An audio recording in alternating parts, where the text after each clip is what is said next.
Live from Studio 6B in the Fimple Jamont Recreational Center for the Fashionably Retarded, it's Pran Funkels Live.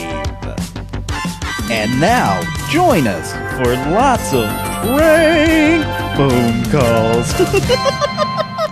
Hey!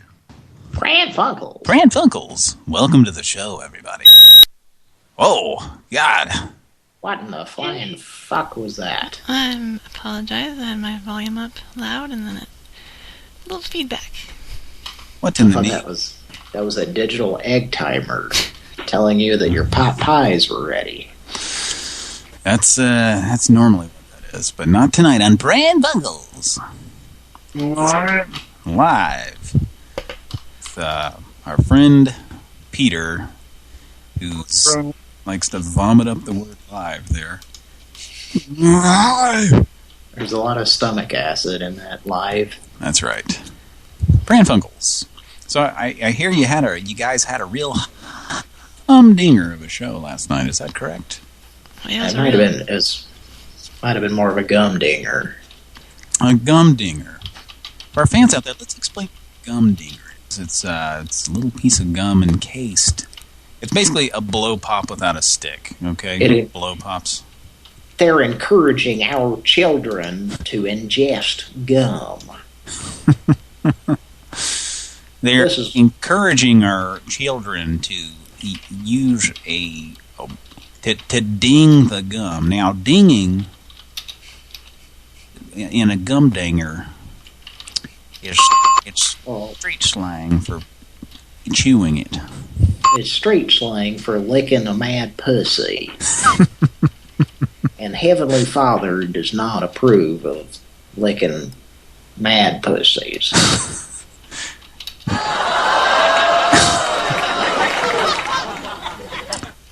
We'd also like to welcome all the members of the David Hasselhoff fan club, Leipzig, Germany.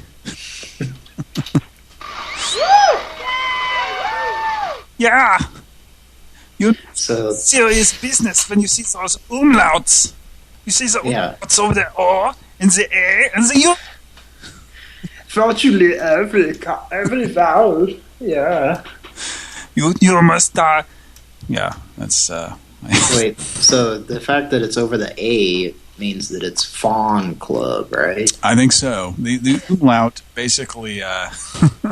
The umlaut basically, I think, signifies that it's a different vowel sound than what the standard is, right? So basically, the umlaut over the O means it's Hasselhoff and not Hof, I guess. But fan club, I guess maybe it means it's fan and not Fawn Club.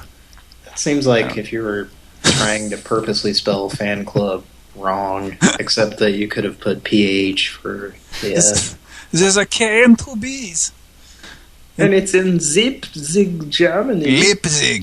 Leipzig. Yeah, Leipzig, Germany. Greetings to our German listeners out there tonight. I hope you like our impersonation of you. That's what you sound like to us. Didn't we have a German listener at some point? I don't know if he's still here, but... We did? I think we had one guy from Germany. Rills, yo. We'd like for him to call in. Yeah. Not someone else using a soundboard or pretending to be him. We'd like him to call in. Yeah. Or him or her. Give us a call at... Area code 527-0722. Call us at that number. If you can speak to us in German, and then we will not understand you at all. But if you can just do a good... This guy or gal. If you can just do a good Colonel Klink impersonation. Or Schultz, or those guys from... I think... Is that hilarious TV sitcom about prisoners in a Nazi... Coke Zero? In a Nazi camp. What's that? It's called Coke Zero. It's a hilarious sitcom brought to you by Coke Zero. Oh, okay. I don't think I get that joke. I just thought you said Coke Zero. No, I said Hogan's Heroes. Did Hogan's Heroes is brought to you by Coke Zero. Was I cut off that badly? No, I was just talking while you were talking. Oh, okay. So, but it sounded like I said Coke Zero, the sitcom about a Nazi American prisoners.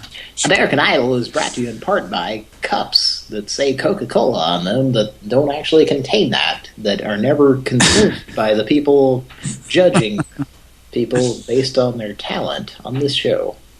Ready to drink Coca-Cola. Yeah, whenever you pour Coca-Cola into a glass right then and there, it's ready to drink. Really, unless you want to make it as sweet as, say, Pepsi. If you did, then you'd have to add some sweetener. You'd have to spoon it. You'd have to stir it up. Then drink it, because Pepsi's sweeter. See, that's the beauty of Coke. The only thing you have to do to make a perfect Coca-Cola is pour it. Maybe add some ice. Ready to drink Coca-Cola now. Coke is it. And it's very easy to drop the little thing in. It goes a fizzy fizz. You give it to a few things. You give it to your friend, and she goes right. Make it sweet enough that they don't notice the other chemicals that you're putting in the Coca-Cola. Oh boy. Sometimes they use Pepsi because the hotel doesn't have Coca-Cola in a vending machine. Mr. Cosby, can you please I gargle? go to the ice machine and I can fill up the ice and I dump it all over their head just to make sure they stay asleep. What were you going to say, Kira? So, Mr. Cosby, would you please gargle with some hot salt water or something? Yeah, he's got something. Yeah. Got something going on there, so. I'm staring at you with my eyes going in different directions, you see. All right.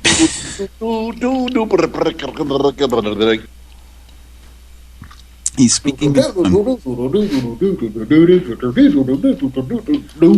Ripping up dresses.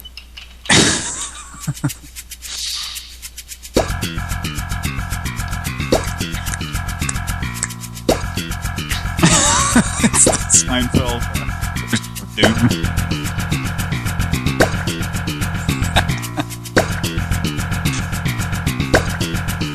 Okay.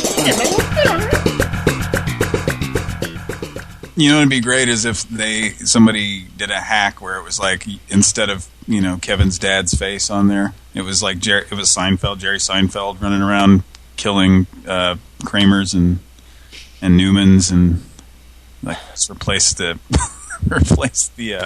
enemies on Doom with Seinfeld Kenny Banyas that are trying to get soup and call it a meal. And there's a level where you go to Mindy's. You go to Mendy's. Mendy's, yeah. Who else? Putty. You'd have to have Putty in there. You're killing Putty too. So Seinfeld. Bob Sacamano. Who else?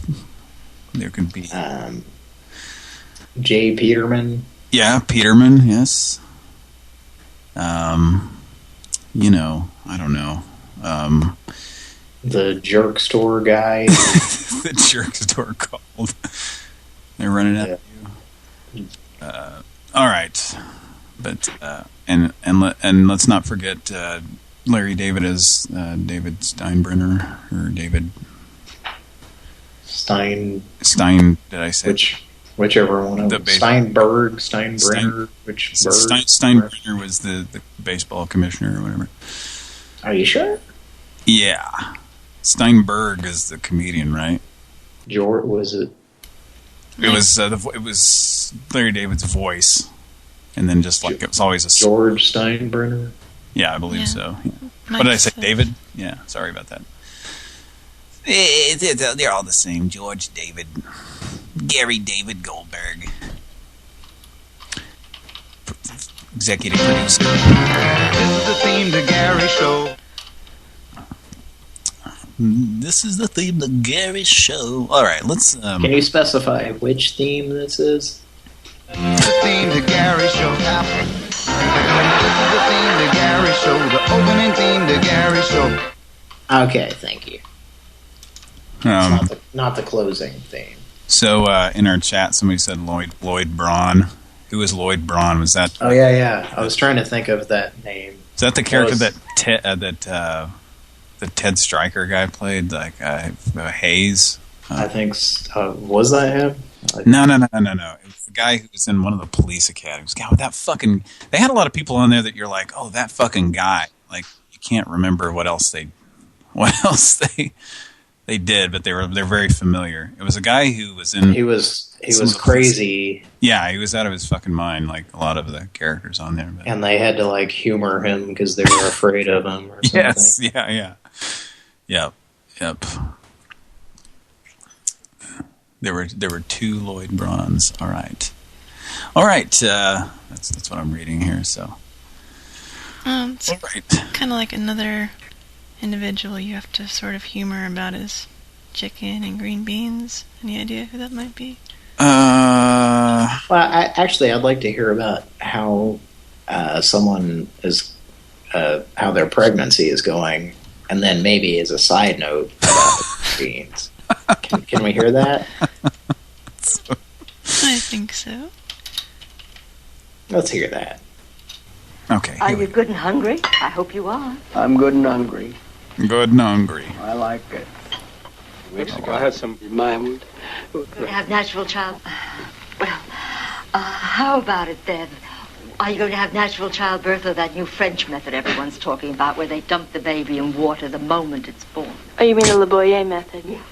Well, Barry and I have discussed it, but... Green beans. They're good for you. I like green beans.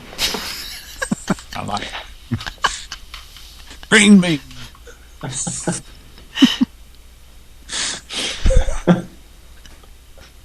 I want to have more chicken. All right. So. You know what I thought was amusing? This is tangentially related to that. Mm-hmm. What's that?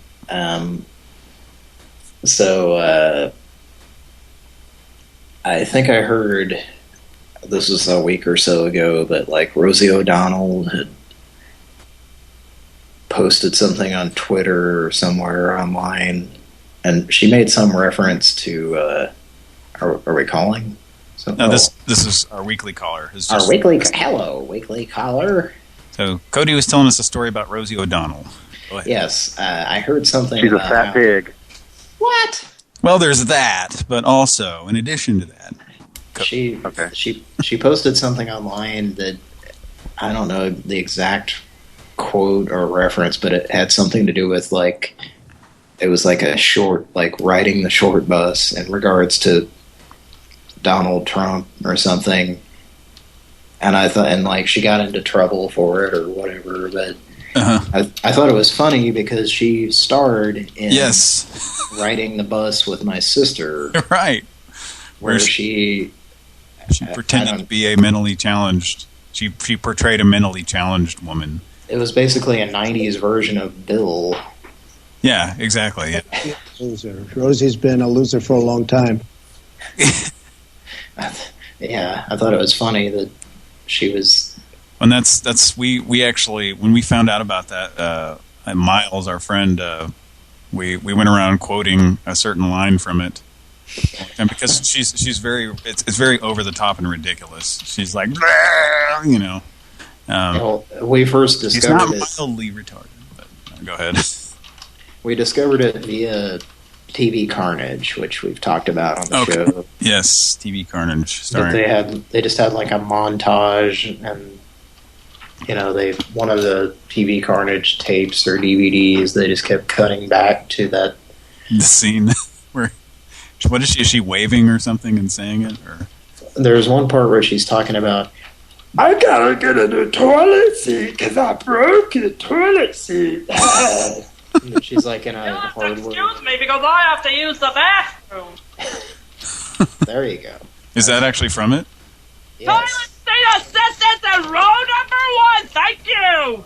I mean, like that is so over the fucking top. It's not a comedy. It's trying to be serious, and she's doing this. Can you play that, Mike? Delicious! He's gonna take me today to get a new toilet seat because mine got broken and was sliding.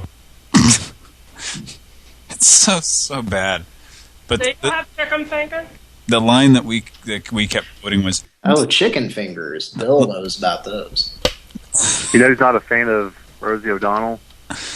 Well, you know, she did a really great movie in the '90s called The Flintstones. Yeah, she was the hottest Betty Rubble. Tom Selleck hates her. Oh my God, was she ever the perfect choice for Betty Rubble? You know how Betty Rubble was like about 200 pounds overweight on the old cartoon?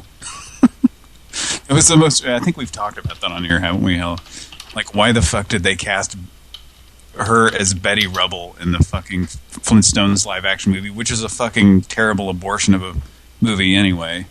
But but that was like, because she went, and they were like, well, that sounds kind of like Betty. Like, how the fuck did she ever get cast? Anyway, I'm sorry. Go ahead. I think it would have been a decent movie had that not happened, actually. Yeah, exactly. Well, and you know that then there's Flintstones Viva Rock Vegas. You know that one, right? Everybody's seen that one, right? The straight-to-video sequel starring Stephen Baldwin, another fucking actor that's I think it might have gone to theaters. We've talked about that on the show. Yeah. Is that where Justin Bieber plays Bam Bam? I'm not sure, but who plays Bam Bam?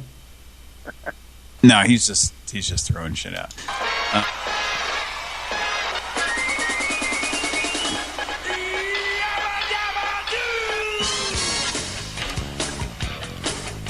Oh yeah.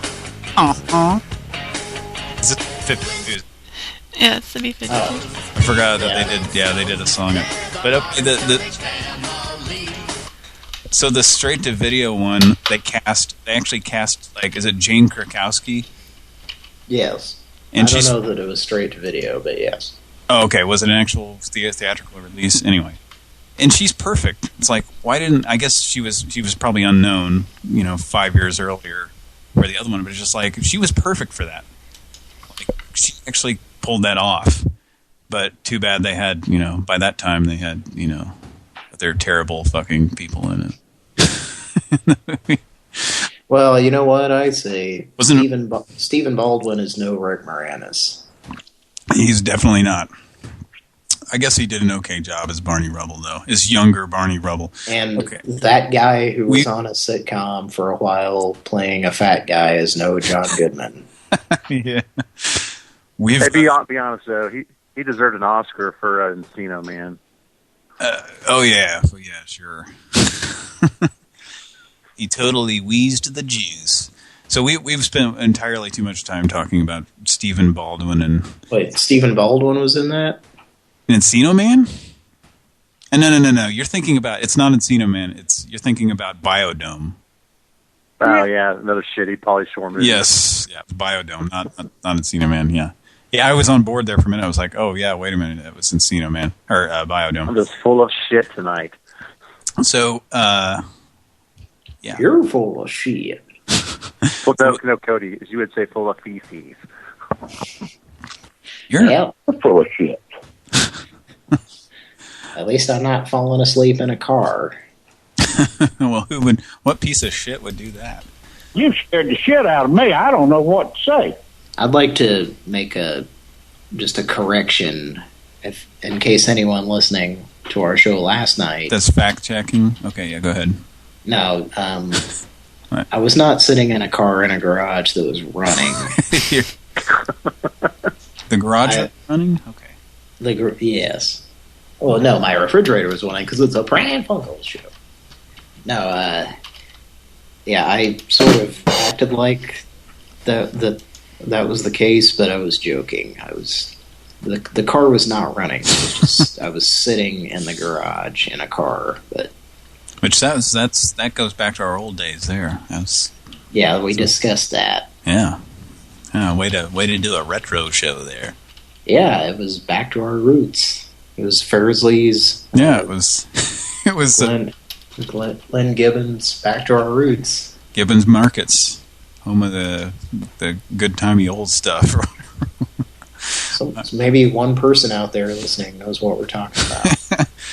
It's man, if you could go back through all our shows and just count the Mr. Show references, there's probably. Do you think there's under 500? I mean, no.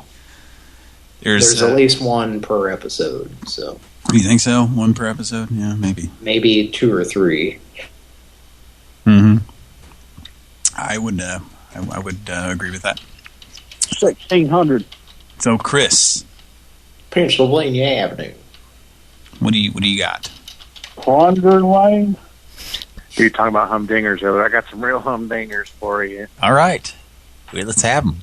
Can you hum while you have my dingers in your mouth? I'm ready to get dinged by that hum. Can you just hum while my dingers... You're familiar with the top 10 list from David Letterman.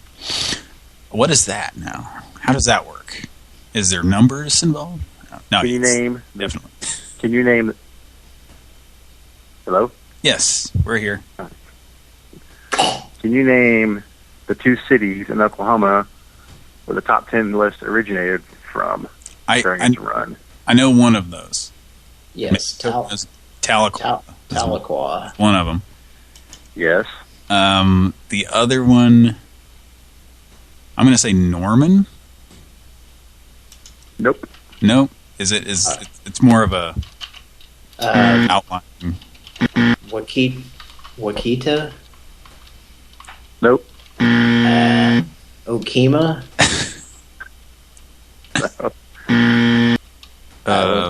We got to keep guessing. What? Go north on I-35. Perry. Is that a clue? Go north. Yes. Guthrie. No, go south. Make a U-turn. You know what I mean? Like a hillbilly hick? There's a lot of them that live there. There's a what? A lot of hillbilly hicks. Okay. I don't know. Wait. It's not as far as Guthrie, though? Is that what you're saying? No. Not as far as Guthrie? It's the newer state capital. Guthrie is just north of Edmond, right? Yes. It's like basically right there. Edmond? Is it Edmond? Nope, Oklahoma City. It's Oklahoma City? Yep. Okay. I don't recall that ever being. I don't know. I don't either. I confirmed it. I looked it up in 2 different sources, and I remember it being Oklahoma City. Like, when was that? What time period? That had to be... Because Tahlequah, I want to say, was like about 1990. Yeah, it had to have been around 83, maybe 84. Like early 80s. Wow. Huh. Yeah. Interesting. That would have been during the past our bedtime situation. Yeah, we were like pretty young at that point, so that's why we never heard of that. But this next question is really going to get you. It's a fun fact. All right, this next question is going to get us much like the rhythm. And one way or another, it's going to find us. It's going to get you. The rhythm is going to get you. Tonight! All right. Can you name the movie, a Bill Paxton movie, that he starred in, that had 2 Saturday Night Live cast members in it? Bill Paxton was in the 80s. A star of this movie. Johnny B. Good? Well, he wasn't a star. He had a very prominent role. Johnny B. Good? No. Oh. that would be a good trick question though too. Like what movie from '87 had 2 former Saturday Night Live and Johnny B. Good had both Anthony Michael Hall and Robert Downey Jr. were on 1 year of Saturday Night Live. Anthony Michael Hall. They were like teenagers, or maybe Robert Downey Jr. was 20 at the. And whatever happened to Robert Downey Jr.? Nobody knows. Nobody knows. Now Anthony Michael Hall. He's busy tearing up hotel rooms. Yeah, I think he's cocaine fueled rages. Yeah, he's somewhere in a slum with a comic book in his hand, probably like Iron Man or some stupid shit. Now, who isn't Johnny B. Good? Do you know who was in Johnny B. Good? Well, I can tell you someone whose motion picture debut that movie was, I believe. Is it someone who was also in Pulp Fiction? Yes. Okay. You know this one, Chris? The Don Knotts? Reverse. It's a reverse trivia question. Reverse. We're getting you with this trivia question. This actor. She had the credit of. I'm giving away that it was a female. I don't think Chris has ever seen Johnny Be Good though. I know. I can't say that I have. It's an interesting movie. It's an introducing credit. It's her. I guess, and that was her first movie, huh? Wow. And she's Bruce Willis's girlfriend in Pulp Fiction. No, that chick that's talking about blueberry. Hey, big fellas. No, it's we'll just tell you. Should I just Wait, Dorothy Zbornak. No. Oh, Kira's not there to play its Seagrams. Okay. So do you want to just tell you? She had a very prominent role in Pulp Fiction. It's just who's the most prominent female role in Pulp Fiction? The Gimp. The Gimp. Who wrote several episodes of Nickelodeon's Doug, apparently. Whatever the fuck it is. Gimp. That's great. No, what is that? He's some kind of writer. He wrote for a kids show though. You're right. I can't remember what it was, but yeah, he wrote some episodes of a Nickelodeon show. You're right about that. And he was the guy. That's why I first remember seeing Rosie O'Donnell on Doug. No, on a show called "Don't Just Sit There." Well, apparently she didn't heed that warning. Tonight's episode of Pran Funkels, we're talking shit about Rosie O'Donnell. Would you? So I was going to say the line that we always quoted from that was, "There you are." There you are. All right. Mel Carter. Wait, play it again, Mike. There you are. God. There you are. Did you find a fucking riding the bus with my sister soundboard? What the fuck? Yeah. Are you kidding? Somebody made a fucking riding the bus with my Hello? We're not that original, I guess. I guess it's not as obscure as I thought it was. Okay, so back to the question. We got off topic here. What were we talking? Okay, so we were asking Chris, have you seen Pulp Fiction? Do you know what Pulp Fiction is? Yeah, with Bruce Willis and Samuel Jackson and Bruce Willis and Johnny Barbarino. What's his name from Welcome Back, Carter? Mr. Scientology, yes. Yeah, Scientology. And Mr. Capital One is on there too. Capital One. What's in your motherfucking wallet? What's in my wallet that says bad motherfucker? What's in your motherfucking bad motherfucker wallet? I'm getting tired of these motherfucking Capital One card in my wallets on this plane. All right. You got me. I forgot. I haven't seen the movie forever. Okay. It's Uma Thurman. I was gonna guess her. Yeah. Well, that's what I was saying. Well, who's the the most prominent female role in? And she plays Anthony Michael Hall's character's Johnny's girlfriend in Johnny Be Good. So, and I think she remember how David Letterman would look their name go Uma. Amu. No, but I do remember him saying Galooly. I remember he said that her name. He said her name was almost the same backwards as it was forward. And he's right. I remember that. But okay. Yeah, you kind of in a roundabout way answered the question. Okay, what is it? What? You already kind of answered it in a roundabout way. So what? You got the two cast members correctly. Anthony Michael Hall, Morton Downey Jr. Not Morton Downey, Robert Downey Jr. Oh, yeah, Robert Downey. How many cigars were smoked? Yeah, Morton Downey Jr. Okay, Morton Downey Jr. was in Revenge of the Nerds. I had that big. He was in that logo. 3. He was in Revenge of the Nerds 3, right? Yes. And I had that logo from his TV show as a tramp stamp on the lower back. Oh yeah. The big fucking motor mouth or whatever. Yeah. Is there something? Does it get a lot of attention when you're servicing the ice machine? The mouth, Martin Downey Jr. Yeah, he was like the school dean or something, and like the most ridiculous part of Revenge of the Nerds 3, aside from the entire movie existing, is like the nerds rigged his shower supposedly, where when he took a shower and he got out, he was white and red striped like a barber pole, because that's possible. What was that song he was credited with in the 60s? He just had he was just painted with red and white makeup. Like it was the stupidest shit ever. Go ahead, what? What was what? What song was he credited with in the 60s or was it 70s? He wrote a famous song. Morton Downey had a fucking song in the 70s?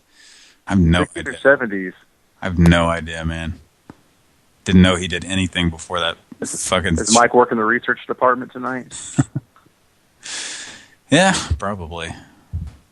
So we're swore he was we're going the co-writer of a famous song back in the 60s. You're probably right. That sounds about right. We're going so far down a fucking rabbit hole here. We just keep going and going, and we need to back out here. But yeah, the answer to the second question is Weird Science. Well, wait a second. Yeah, Robert Downey Jr. is in that. He's one of the asshole kids. Yeah, that's right. Mm-hmm. And he is in that? Yes, he's like one of the kids. He's one of the kids that pours the fucking shake off in the mall on his head, like the slushy on their heads. Okay. Well, see, I guess I hadn't seen that movie enough to know that. That reminds me of in that movie, Weird Science and Back to School. He's in both of those movies, Robert Downey Jr. and he has more parts doing facial gestures than he does lines. Like just like in Back to School, like he's just like the way out there cool kid friend, like, or something, and he's just like every time you see him, he's just like making this look at me. He's just like making a face. Actually, Boingo. Yeah, and Oingo Boingo Kid. Yeah, and that's the same in Johnny Be Good. I remember he does watching, a lot of facial expressions. Yeah, that's most of his acting in that movie, because I remember watching that on Comedy Central approximately 20 years ago. That was basically what he did in the 80s. And back then they'd go out, there'd be a commercial break, and they'd say, and Penn Jillette's voice would come on and say, "You're watching Johnny Be Good on Comedy Central." Yeah. And it would show a clip from the movie, and it'd be the same clip every single time, and it was like Robert Downey Jr. making wacky faces. Yeah, like that's all he did in 80s movies mostly. One time I tried to do a triple Lindy at Whitewater. I failed miserably. A Wendy? A triple Lindy. Triple Lindy. Yeah, like Ronnie Dangerfield does. At Wendy's, you could get rich and meaty chili into the pool at Whitewater. You can do a triple Wendy. Oh, I did Wendy 3 times in the dumpster. And then I left rich and meaty chili in her vagina.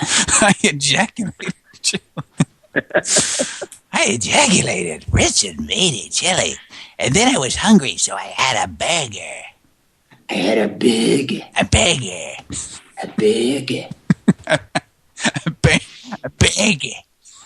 I left some rich and meaty chili on a burger for one of our customers.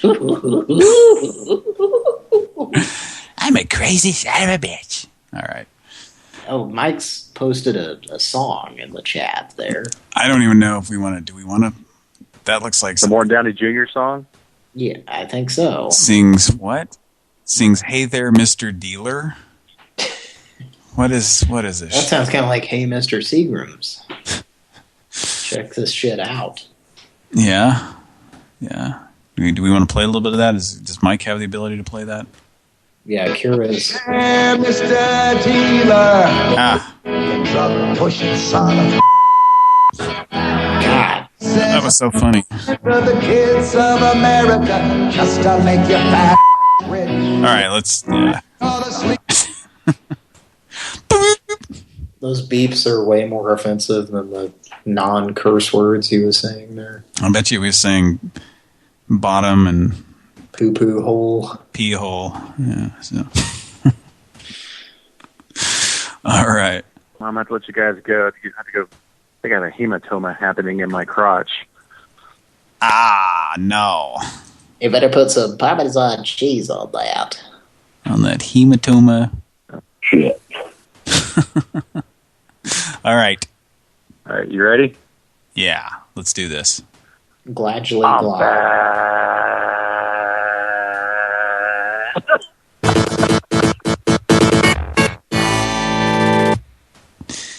All right. Well, that was Chris, our weekly caller. Thanks to Chris. Thanks for calling in. Yes. Yes, and we got Kira's going to come back here in a little bit. Might as well. She's going to give us some. Some numbers to call. So, yeah, we're just. I think we need to hear some more of the musical stylings of Mr. Morton Downey, the 15th. Do we want? I don't think so. I don't know if I want to hear that. Maybe we just make a Pran Funkel. Yeah, we can do that. Yeah, Kira's got the numbers. She stepped away for just a second, so I don't know. Maybe we can discuss some more things here really fast. We've done our. Anybody, if you're just tuning in, it's your first time listening. First of all, thanks for choosing Pran Funkels. We do have a new... We understand that you look for quality in a prank call show. And here at Pran Funkels, don't give a shit. We have a... we do a show, and this is it. So we have a new soundboard that we're going to debut, I believe, tonight. I don't think we used it last night. Okay, what is it? I don't know about it. The Squealing Lucy 2.0. Yes, okay. And for people who don't know who Squealing Lucy is, it's stop calling. And Moby from Dial Tone Disasters put this together. Added some additional quotes. Thanks to Moby, if he's listening. Stop calling the police. Stop calling the police. I like it. Yeah, that should be, I think that'll be very useful. Stop calling the police. I'm not... yeah, it's just an added thing to get people riled up. Leave us alone. Oh, and then the other, yeah, she sounds really mean there. Leave us alone. Joseph Gordon, leave it alone. Lose it. Lose it. Good stuff. All right. We're waiting for Kira to come back, and any other exciting stuff happened last night that I missed? Now I heard the call that Kira did as Phyllis. I listened to just a small part of the show from last night, and I heard Kira talking about the potluck to is it exasperated couple, what the woman's name is, and yeah, her little mini flip out there was fucking amazing. I laughed so hard. I was like, "Oh, that's going to be so good to use in a soundboard." Because she talked. You have the wrong number. Yeah, not that, but last night she really fucking. She went off on a tirade. Not really a tirade. It was supposed to be like it might have been a tirade. It was a sick burn. That's what it was. It was a tirade. Like Kira and I were talking about this before the show, and Kira, it was so unexpected that Kira didn't even react, because it was just so, she expected this woman to just be like, what the, or I don't know, just to say something kind of namby-pamby like normal, just something kind of whatever. But she went off on some kind of a thing about, she called her a coward or something. Yeah. She called her a coward. And what I was saying to Kira was like, yeah, you're a coward because a real prank caller goes to somebody's door and does the prank call in their face. Excuse me, this is a prank call. This is a prank call right here. This is me in person, and I'm going to do it. I wanted to be reputable. Yes, I don't want you to think I'm a coward. I wanted to be I wanted to be chivalrous about this call. Yes. So she said, and then she says something about like when I was your age, I was out sucking all the cocks in town or something. Like she doesn't say that, but she she basically alludes to that. She had such a great life, and she was such a happy. When I was your age, I wasn't sitting around making calls. I was fucking every cock that would stroll near me. God. Yeah. So that was a great call. If you missed that call last night, and then there was the call to Dumbfounded DD. Yeah, that was a big highlight. That was a pretty good one too, and that was right. And Kira told me about that when I listened to it before the show. It's at 24 minutes on the show last night. Go right to 20 minutes. The other one that I was just talking about with what's her name, exasperated bitch. I don't know where that one was. I just randomly listened to it at some point. But alrighty, Pran Funkels. We're about to get to the calls here in just a minute. If horrible, obscene. Hickey man? Yes, he was a hickey man. Yep. One of the revelations, I think, in that call last night, she says that she's a 70-year-old grandmother. Did she say? I didn't hear 70-year-old. I heard she's a grandmother, and she has. I thought she said she was 70. She said her son or sons and grandchild are upstairs sleeping, and she was about to go to bed. Blah blah blah. I live alone. She was about to go get in bed with him, so I'm kidding. Well, she doesn't sound that old.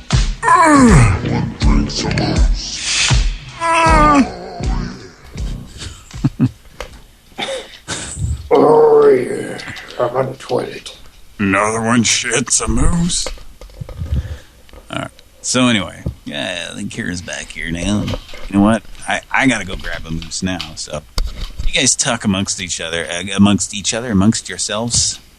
Talk amongst yourselves. I'm a little verklempt, so I'm gonna go grab something to drink. But Kira, we were just talking. I don't know if you heard. We were just talking about those two calls that you and I discussed before the show. And yeah, I would say.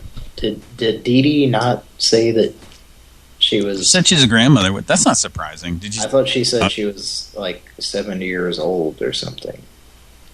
She just said she was a grandma. Yeah, which she could be 58 and a grandma, you know, or 40 even, you know. I could have sworn that I heard 70. Yeah, but maybe not. So there was a dick pic thing. Oh yeah, there was a guy that had sent a dick pic. That was a good call. Also. Well, a guy who sent Kira a dick pic. Yeah. I don't know. Did we get through to him or? No, we left a message with Sheena, the bartender. Okay. And he never called back. So. Okay. All right. Well, someone called back, but we were unsure of who it was. I'm going to have more chicken, and I'll be right back. Hang on a second. I'm going to get it. I'm going to have more chicken. Put that back. Do you have chicken? Put that back. I'm going to have more chicken. Put that back. I want to have more chicken. Put that back. I'm going to have more. You heard Mike's. Mike found a riding the bus with my sister soundboard. Do you have chicken finger? I'm a dumb person. I just like Mel Blanc. I know. See, that's like a fucking Mel Blanc cartoon character. Sounds like a I'll be right back. Bugs Bunny cartoon. Or a Sesame Street monster. Hang on. I'm stupid. I'm just different. So that's Rosie O'Donnell playing a mentally challenged. Yes. And it's terrible. Trying to be serious about it. It's not supposed to be funny. Except when she talks about breaking the toilet with her fat ass. All right, I'll be back. And on the soundboard it says it's Hallmark's Hall of Fame riding the bus with my sister. Yeah, that sounds about right. They're pretty proud of it. It's not just a Hallmark movie, it's a Hall of Fame. Well, because it has an actress. Go ahead. Go ahead. Is it Hall of Fame just because it has like a recognizable actress? Or? I think any movie that they made was called a Hallmark Hall of Fame movie in the 90s. I'm the resident 90s expert on the show, so. You ask our questions. What? Your knowledge must be pretty big on. Here we go. There. I never get to do it. You are. Another one drinks some moose. Oh, yeah. Another one drinks some moose. And it won't be long till another one's gone. Another one. Someone get that cat off of the record player. Ladies and gentlemen, Mr. Paul Flaherty. What are you drinking there? I actually have a... Wait, let me guess. Is it a Dasani raspberry lemon flavored? Toot toot, yeah. Sparkly water beverage? It tastes like dirt? Yeah. No, it's I actually have a pretty good assortment of beer tonight, but for whatever reason I just wanted something simple, and so what I had in my refrigerator was just Blue Moon. So Los Angeles, start your VCRs. Say with more energy. Say with more energy. I'm an asshole. Say more shit. I'm a director or something. Yeah. I'm some asshole sitting at the bar. You don't think it was the director of the... You think it was just like some guy sitting by like, hey, it's some guy giving advice, like a certain person we know that likes to give people advice who don't ask for it. Say it with pure energy.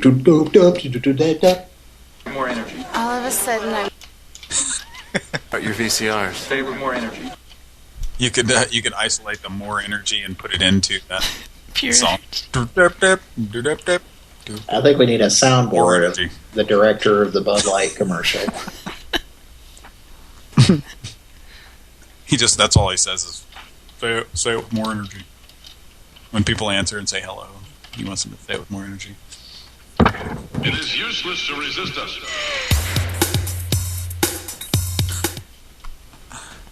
Alright, I have to find the... I want to know what you're drinking. Tell me that it's Bud Light, yeah.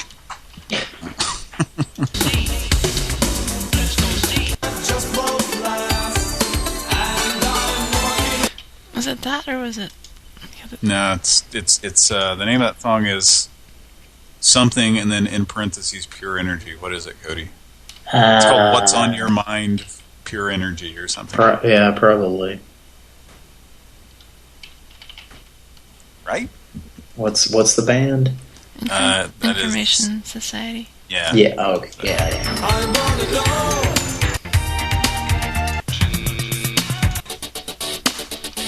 There's probably like 18 different mixes of it. Here's editing on the fly on Pran Funkels. That's some good hold music.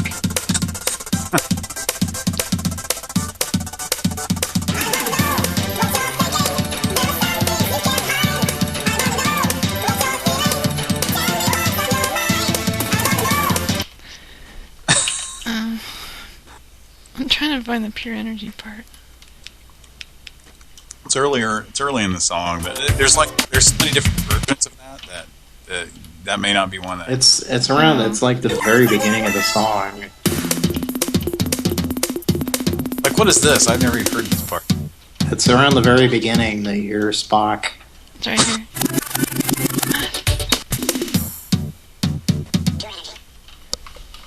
There you go. Yeah, there it is. Okay. There you are!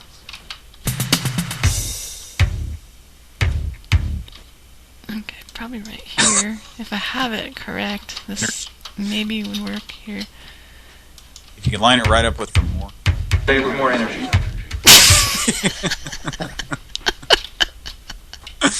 And then, okay, so yeah, it does it a couple of times right there. It says pure energy a couple of times, so you can make it say it more energy.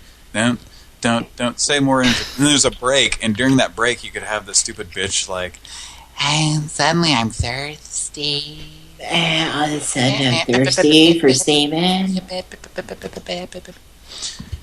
Suddenly Susan comes on. Suddenly salad. Suddenly salad springs up, and suddenly Susan's on the TV. Suddenly I'm in the parking lot tossing salads. All right, let's... Takes a lot of pure energy to do that. I know. Toss those salads. Hope you don't mind tossing your own. Another Mr. Show reference. Say with more energy. So stupid. Pran Funkels. This is what our show's all about. Just thinking up the most obscure, stupid shit to do, and then just getting it done, making it happen, making it a reality. You know what I'm saying? All right. Gotta put them wheels in motion. Let's get going now. Come on. Let's get that going. I have to say something about tonight's show. Now get that going. Or gone or going. What are you going to say? It's a very odd show. It's 51317. I don't know. Okay. I'm ignoring the 0. You must be confusing me with someone else, for I've never said that word. A Cookie Monster? Or... Yes. Don't get a cookie? It's chocolate flavored. She's definitely eating a lot of those. You know, if I didn't know any better, I'd say that was a retarded person there speaking. I like the fishies. What do you like? God, how like ridiculously over the top is that? Like, that is just so fucking unbelievable. I need to see this movie. I'll tell you that. Yeah. Toilet seat assistance in row number 1. Thank you. I'm gonna have more chicken. Well, I'll tell you this. Mickey Rooney was definitely more convincing mentally challenged. Yeah. Well, it was, you know, Rosie O'Donnell watched Bill and was like, I think that was probably post Forrest Gump too, wasn't it? Riding the bus with my sister. Yeah, it's like 95 or 6 or something. It had to have been the late 90s. Yeah. Yeah. So that was at that point when it was like everybody saw Forrest Gump. It was like, that's how you have a hit. You have a sweetly retarded, to quote David Cross, a sweetly retarded person is your main character. All right, let's get on with this fucking show, shall we? Are we still editing the Information Society? At Remington Park. Nah, it's gonna take too long. We'll just do it. Okay, we'll just do that another time. So let us get on with the show. Speaking of Rosie O'Donnell, in the Pran Funkels chat on YouTube. Which we look at every once in a while. Knife Wielder says, live from Remington Park. Remington apparently has a picture of Rosie O'Donnell. And I'm going to read Wallace D's comments. For all going to be honest, last night's show was great because Kira took control of the show. I agree. Kira needs to participate more vocally, and I've been saying that for years. So, and I need to pass out earlier in the show so that it's better and I'm not on it. I think that Kira does great when she's on. So, oh, thank you. Thank you very much. I will try. Yeah. So you're. It was a good show. And we didn't dick around this much, so let's do a goddamn call here or something like that. We ready? I'm gonna call the Great Solar Dork. This is the guy who... You watch your mouth, young man. It's the guy who... He's a cheap-ass paper sign, and then you call him and he bitches about you calling late and outside of business hours, but he keeps answering every time. Is this the guy about the tile that Kevin's dad talked to? No. I'll call him, call him next week. But, it should just be like, well, is this an answering service? Do you have a late night answering service? Yeah, he keeps... But he keeps picking up. Yeah, 3 weeks. I think we've called him 3 different shows, and he always picks up. So like, if we get the voicemail, well, at some point he's just going to stop answering, and I want him to, because I've got a very special song to leave on his voicemail. Okay, that's what we're trying to leave right now. He doesn't answer? Yeah, after a few tries. Okay. We'll It's like when someone, they obviously find a lot of joy in getting angry, so they happily answer the phone to just... They spend a lot of time telling you not to call them. There's a certain type of person out there that would rather get angry about something than get help with a problem. And yeah. There you go. Right there. Somebody like that. Yeah. So that's I've dealt with those people. They just want to bitch about something. They don't want to get help. It's like scratching an itch. They're like, man, I'm glad I got this fucking gnarly mosquito bite because I've got something to itch now and scratch. Most of us would just rather not have a mosquito bite. So. All right. Quit calling me. You're gonna call me every fucking weekend. Let's talk. You're gonna waste everybody's time on Earth. So, all right. Here we go. We're gonna call the Great Solar Dork, Pran Funkels. Live.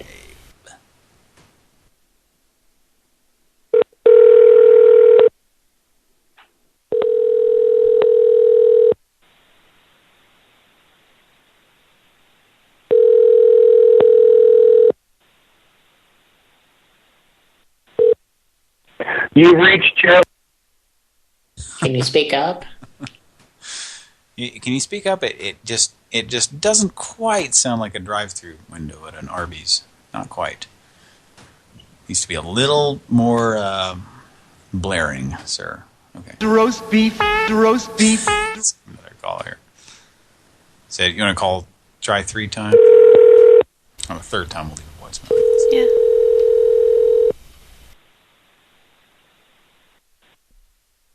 You reached Joe. That was fewer rings there, so maybe he sent it right to voicemail. You reached Joe's. Okay, let's we're gonna play the I know where this is going. We'll leave a message this time. Kira's got a very special voicemail to leave. It's very special. Here's poor guy.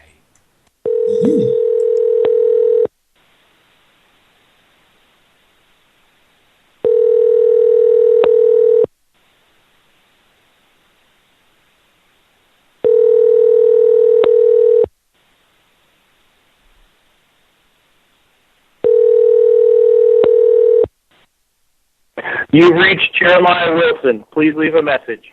At the tone, please record your message. When you have finished recording, you may hang up or press 1 for more options.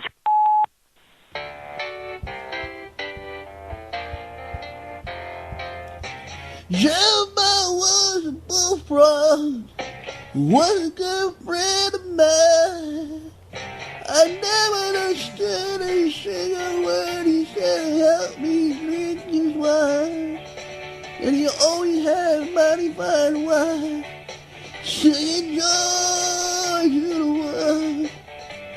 All the boys and girls now, joy to the fish and the deep blue sea, joy to you and me.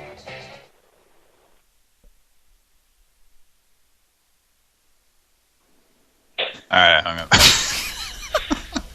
That was a fucking god. Wow, that was some terrible. Was that somebody trying or somebody trying to be? I would like to know what other, if you clicked on their YouTube account and. I'd like to know what you're thinking. Do they have other videos where they're singing? I didn't look. I can try to find it. When I heard his name, I was hoping it was going to be that song.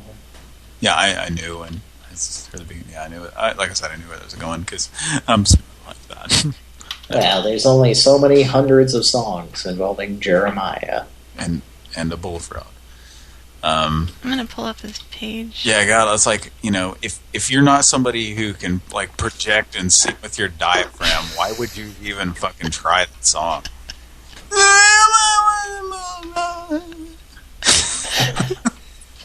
He's like, was that you singing that? Did I sound just like him? I think that was you singing that. It was me singing that, yes. I'm trying to find his page. That was how I was singing. All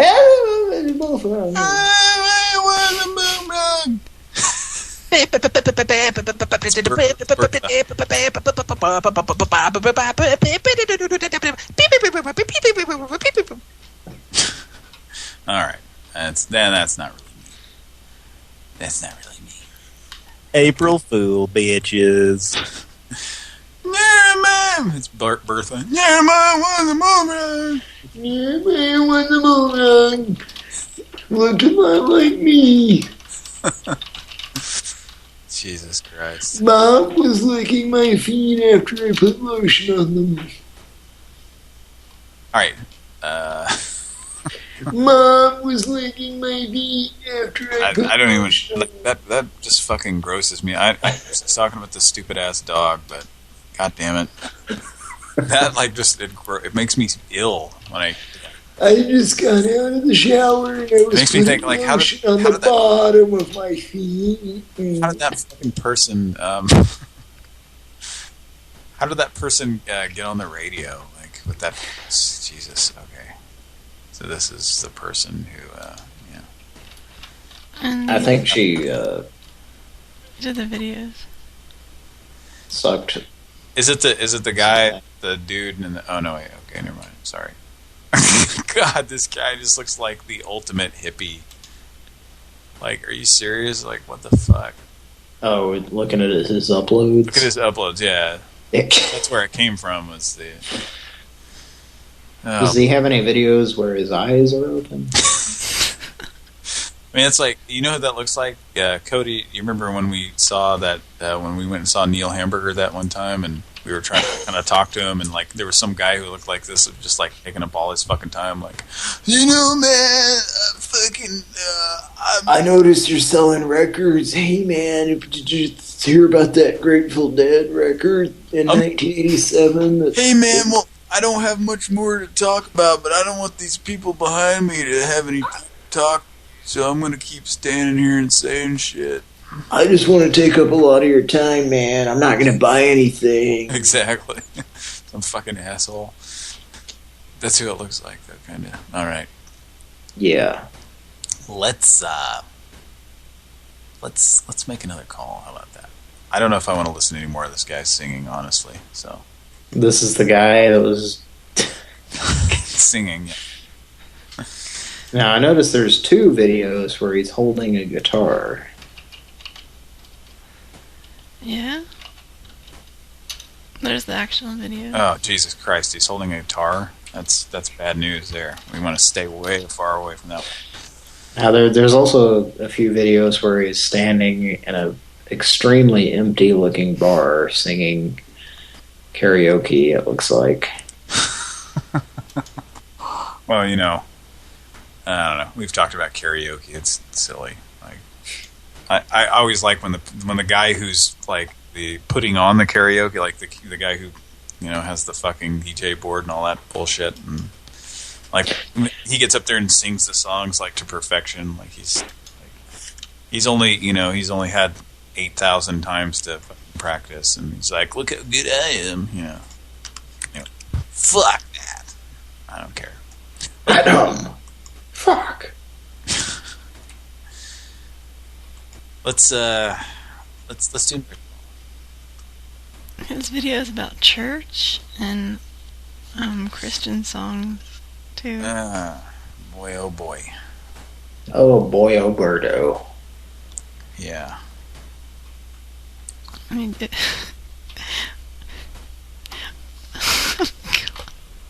White Wedding by Billy. Oh Jesus! Oh, I think we have to hear that. At least a little. Can you play that? How can this be bad? It's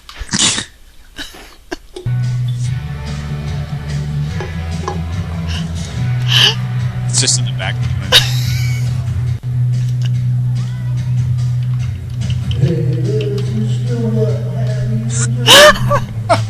So about a half octave off of the.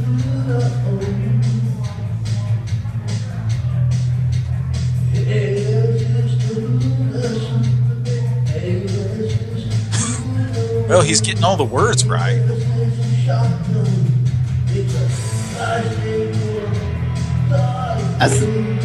I think when he said gun, when he said shotgun, that was accidentally the right note. So he does shit.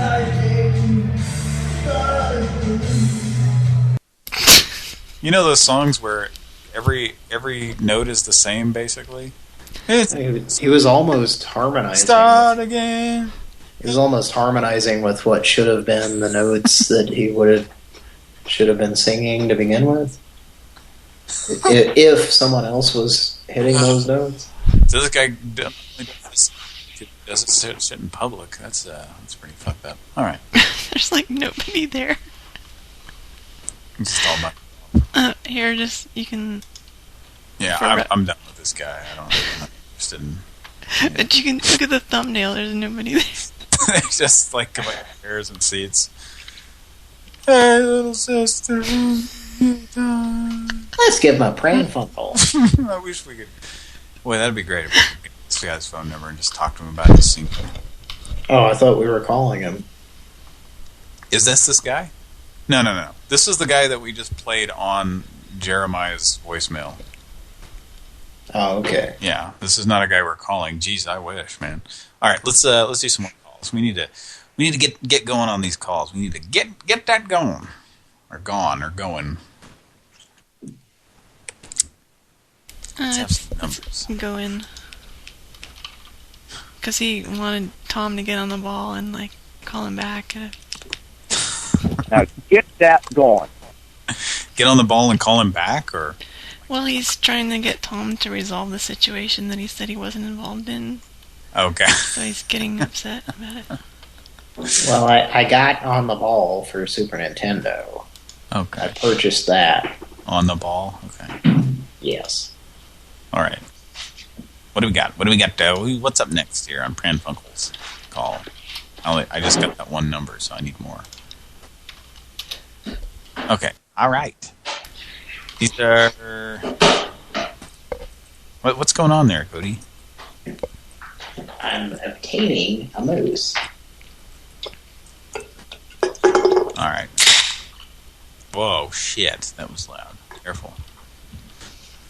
All right. Total to the chuck. Let's give these in. We got some numbers here. Let's call this number here. See what we got. Mike changed his nose. What happened? You see Mike's picture on Skype? The same one. It changed for me. I didn't hear. I think I know what it is.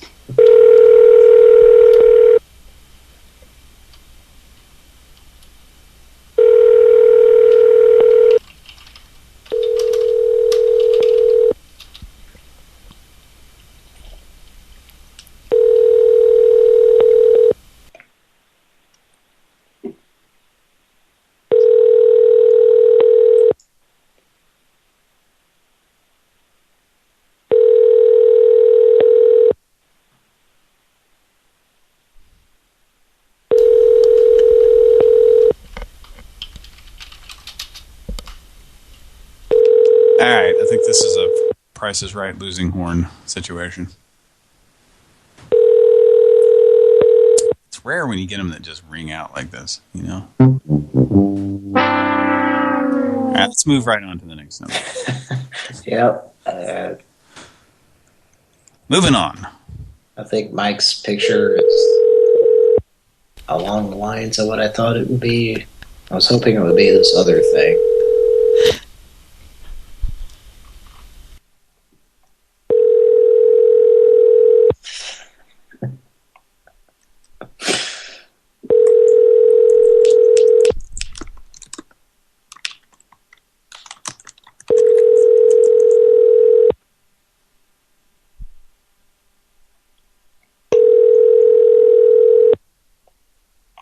Please leave your message for Jessica Maudrew.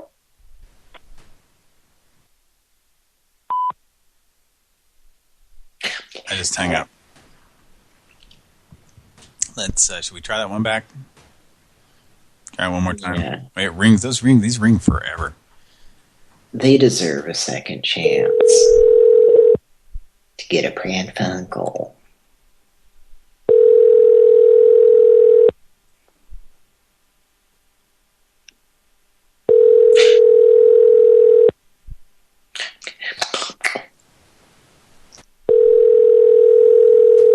I'm gonna have more chicken.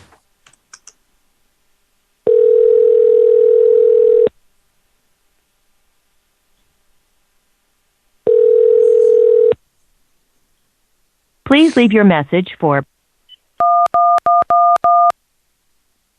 This is not a valid entry. Record your message after the tone. Simply hang up when done. Or for delivery options, press the pound sign.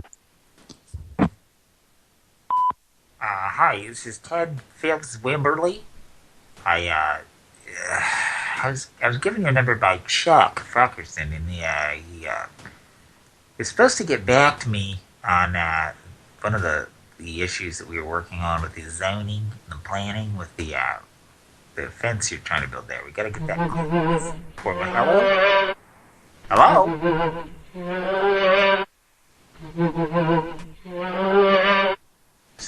Somebody there? There's some really, I don't know if you can hear that on your end. There's some really strange stuff happening on the end of the line there. I don't know what's happening. Anyway, we need to get with the city and find out about this zoning. If you wanna. Is it good to be a father? Is it good to be a father? Hello? I'm sorry, I don't know if I don't know if you can hear that. Well, I heard it, and I'm trying to sleep. Phyllis? Yes? Oh, you want the number? Phyllis, yeah. Please. Right. What's the number? 252-557 0722. Now write it down. Alright. Is this recording? I think so. I don't know what's happening here. I heard a bunch of strange noises. It was a little bit like, I can't explain. It was a little bit like when Dick Miller sees the kids going in the tilt-a-whirl, flying up through the air, and you think he's a bad guy, but then he's like, kid, it's, I don't know. It's very strange. Fat Deadleston. Can you tell Barney to quiet down? Yeah, Frank, who's on the line there? Frank, I'm trying to leave this message, but there's a lot of bullshit going on. A lot of bullshit. Well, Don't speak in harsh tongues, please. Well, I don't appreciate. I know this is we all work in tandem in the office here. It's picking up the line while I'm trying to make a phone call. It's a little bit of horse shit. You know what I'm saying? It's a little bit of that. It's a little bit of horse. Hello? It censored you because you were cussing.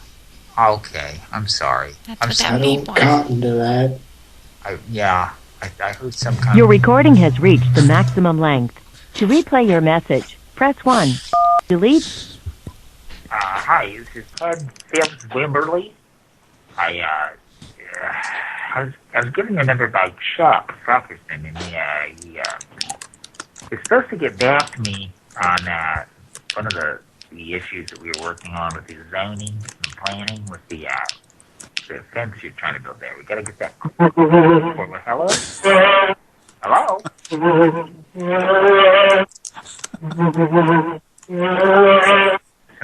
Somebody there? There's some really, I don't know if you can hear that on your end. There's some really strange stuff happening on the end of the the line there. I don't know what's happening again. Anyway, we need to get with the city and find out about this thing. If you want to... Is it good to be a father? Is it good to be a father? Hello? It's your friend when you were a kid. Yeah. Is that the kid that did the prank? No. I'm sorry. I don't know if I don't know if you can hear that. Well, I heard it, and I'm trying to sleep. Phyllis? Yes? Oh, you want the number? Phyllis, yeah. Please. Right. The number. 252 Uh-huh. 557 Uh-huh. 0722. Uh-huh. Uh-huh. Now write it down. Uh-huh. Aw, Bill. Is this recording? I think so. I don't know what's happening here. I heard a bunch of strange noises. It's a little bit like, I can't explain it. It's a little bit like when Dick Miller sees the kids going in the tilt-a-whirl, flying up through the air, and you think it's the bad guy, but then he's like, kid, I don't know. It's very strange. Ed Deadleston. Can you tell Bart to be quiet down? Yeah, Frank, who's on the line there? Frank, I'm trying to read this message, but there's a lot of bullshit going on. A lot of bullshit. Well, quit speaking harsh tongues, please. Well, I know this is we all work in tandem in the office here, picking up the line while I'm trying to make a phone call. It's a little bit of horse shit. You know what I'm saying? It's a little bit of that, you know? Pick up the extension. Hello? It censored you because you were cussing. Okay, I'm sorry. I don't cotton to that. To replay your message, press 1. Right. To delete and re-record your message, press 3. For delivery options, press 4. To send a fax, press 6. To cancel, your message has been sent. All right, damn it.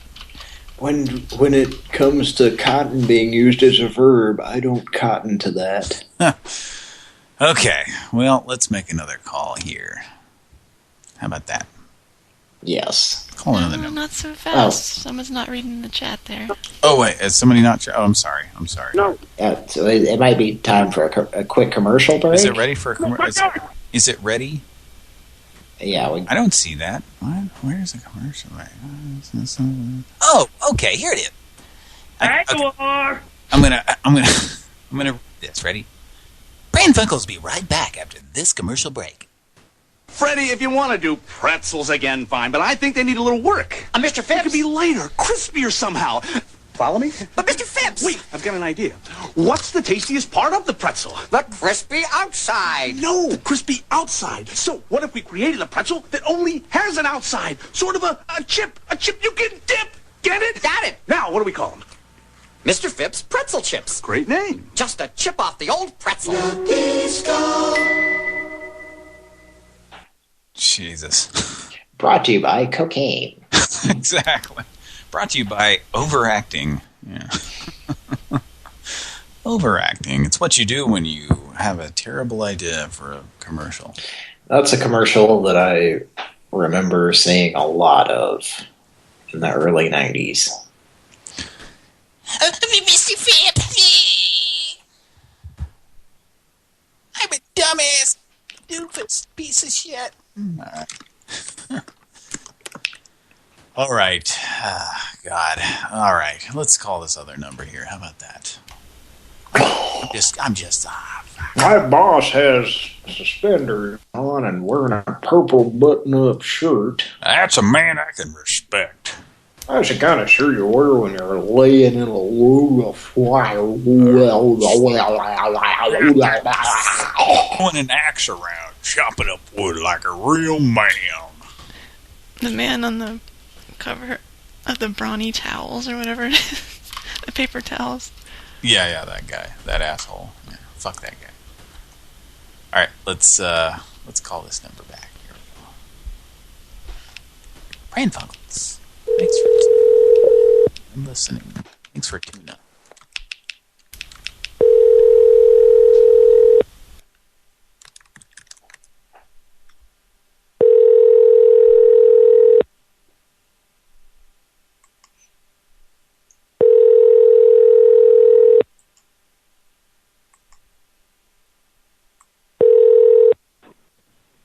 Hello? Hello?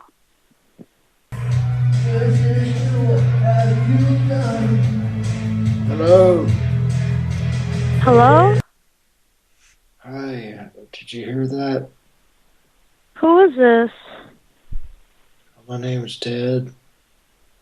Okay, what's up? Did they call you? Who are you looking for? Well, they called me about the package. They said they were going to call someone else.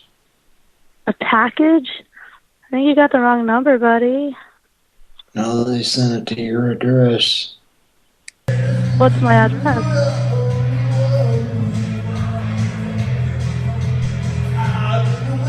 I can't say the address online or over the phone. Who are you looking for? Is this Penny? No, you got the wrong number. Bye. What's your code name?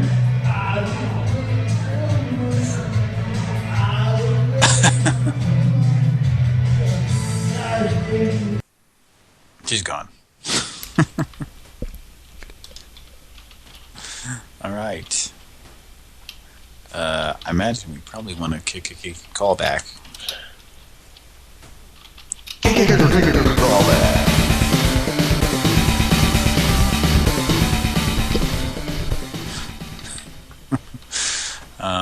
Yeah, I thought Mike was supposed to do soundboards on these. But, I don't know. Yeah, that was in the notes. We can continue with maybe Kira like do the same thing we did to that one fucking guy that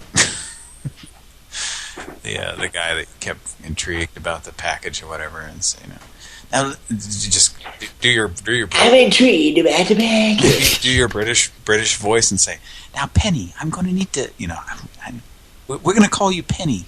You can't be sorry. We need your help. And I don't know. Yeah, just I don't know. I don't have any good ideas right now.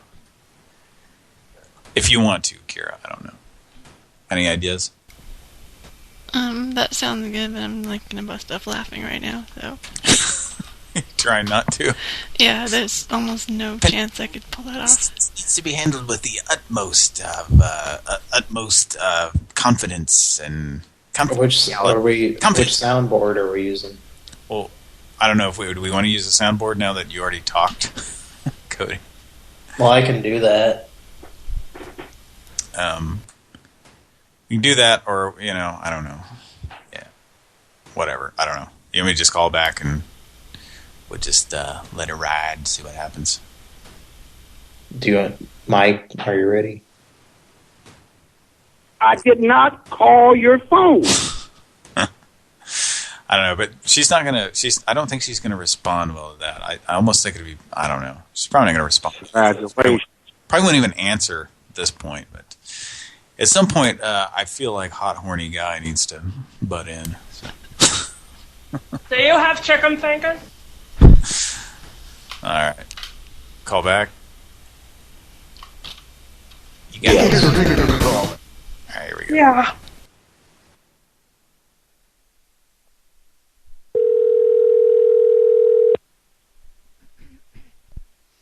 What is that?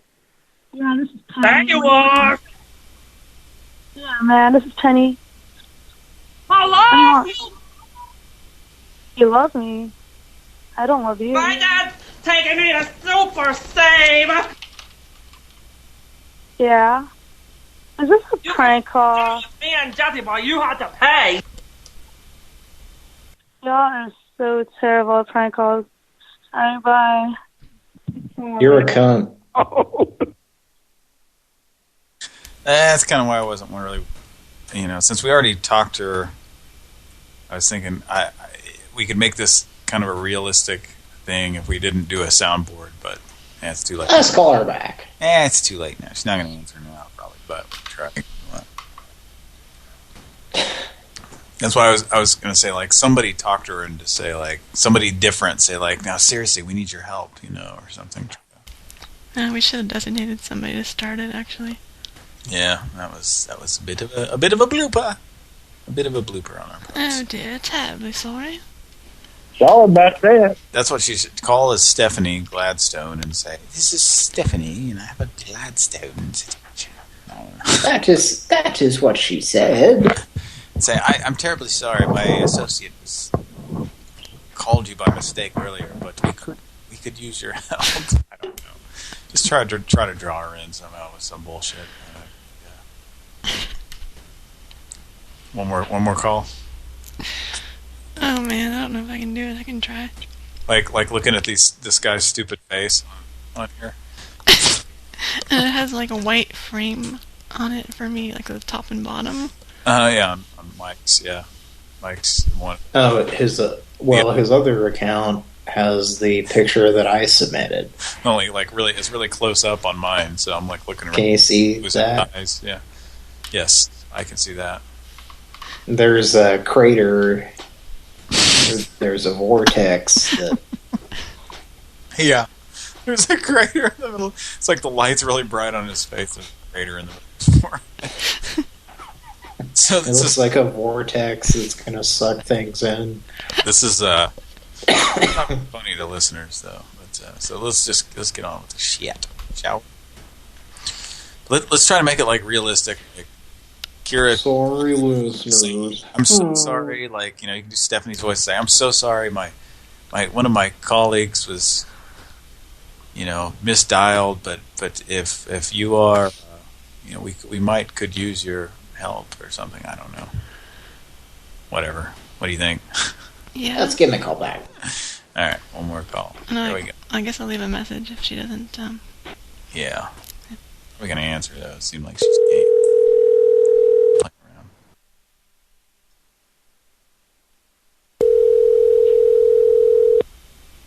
around. What was that? She said hello and hung up. It's another Pran Funkels pick up hang up. Pick up hang up. Pick up hang up. Alright.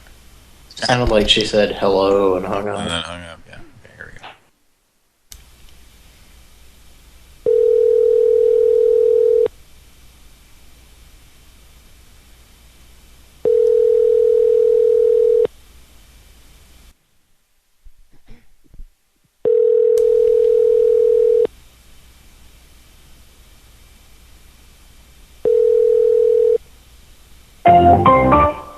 The wireless customer you are calling is not available.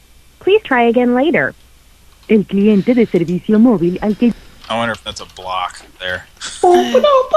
Except it didn't ring. Let me take off the caller ID. Or is that a turn? They turned off the phone. Well, if you turn it off though, and we call right back, so you're gonna know it's us. But well, they definitely the phone. Yeah, they bump it up, bumped. Oh, you can wait if you want. I don't care. You want to turn off the caller ID and call right back, or I don't give a shit really. I guess she doesn't seem like super interesting. So. Yeah, that's true. Yeah. Whatever. It kind of sounds like it might be some teenage kid or something, which I don't know. Kind of like, yeah, they're not the best. All right. It's a Griefisons. Okay, so... Daryl Griefisons appearing live. The opening act for Gordie Brown. Opening for Gordie Brown! It's Daryl Griefisons. Gordie Brown live? His very special blend of rockabilly. He's coming out. He's gonna rock your world. Daryl Griefisons live. Okay, it's off. Okay. Rock it into the outside the smoke before. said, friend, then a man could run to me. Second BG, higher. Yeah, This is the second BG. That would be Barry Gibb. I don't know. It's like this guy's like he's full of hot air. This is that was from Gordy Brown's promo video. It's like the relevance of his humor is like it's like a morning radio DJ. Fucking, it's all like early 2000s references and shit. So it's so bad, so corny. And then he has like Celine Dion on his videos. Like he has these celebrities that he obviously like paid to like say, Gordy Brown is amazing. He's the fucking best thing ever. If you see Gordy Brown live, pants. And you click here to see my held at gunpoint reviews. Would you like to pan out so that you can see that Gordy Brown is not holding a gun to my head? Wait, is that what you want? If you would like to zoom out of this video, yeah. Out if you don't see it. But it's all awesome. Greatest show ever. You're missing out if you don't see it. So I'd like to say something else. Wow, turkey. That was the Wow Turkey guy saying, you're missing out. Wow, turkey. Wow, turkey. It does sound like that guy, though, doesn't it? You're missing out. Yes, it does. Would you not eat my pants? That's an oldie but a goodie.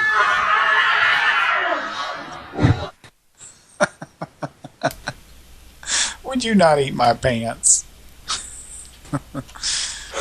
Oh, that goat or ostrich or whatever the fuck it was. Emu. Was it an emu? Yeah, something like that. Yeah, I think it was an emu. Uh-oh. Patrick finished off that chunky Campbell's soup there. Yeah, I'm talking into my soup here. In the gun. Should I talk to people like this on voicemails? Yes, yes. Okay. If you reporting an error. We're sorry. You have reached a number that has been disconnected. If somebody calls in, I'll just do that. Yeah. You have reached a number that has been disconnected. There is no way to direct your ass. Just like say something that just doesn't quite make sense. Yeah. If you feel your mother out, then you should... Sound like David Letterman. Like David Letterman? Yeah, a little bit. David Letterman talks like this? No. Paul, did you hear about Jeff Gillooly, Paul? Jeff Gillooly.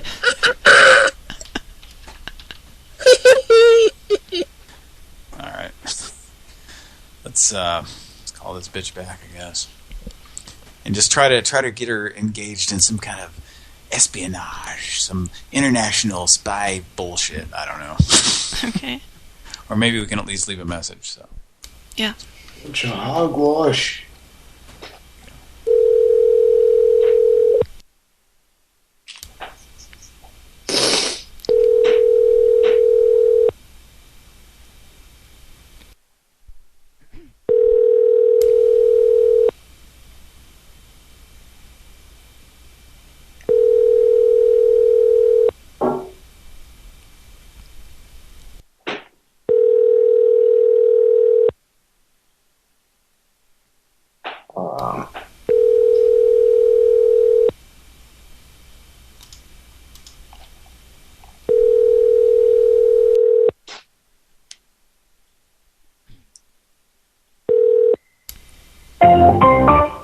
The wireless customer you are calling is not available. Alright, she's not going to answer. Okay, well, we can turn that caller ID back on then, I guess. Okay, it's back. Alright. But Mr. Phipps! But Mr. Phipps, these are different. I masturbated on these chips. I think there's a lady in Whammy Burger that's about to object to that. All right. She kept objecting accordingly. Yes. Oh, we have a critic. We have a critic. Falling Down. Go see Falling Down. It's a good movie. It's a really good movie.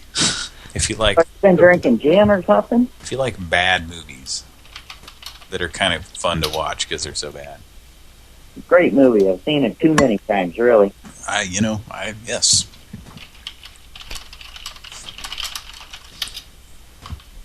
All right.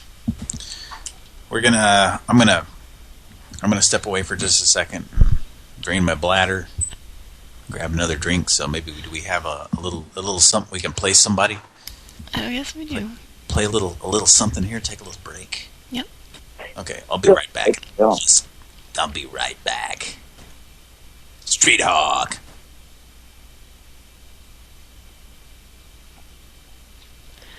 You know, I took a leak a little while ago.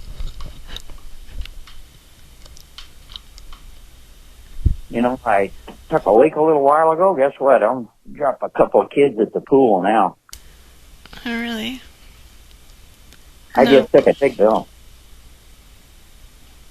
I don't know about any leak a little while ago or anything like that. Sorry.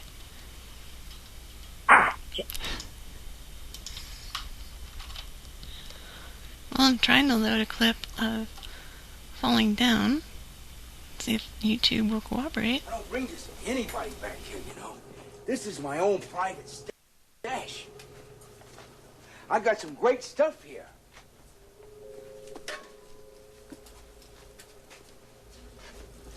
Ooh, World War I. Good shape. Hey, speaking of gas, wait a minute. Wait just a minute.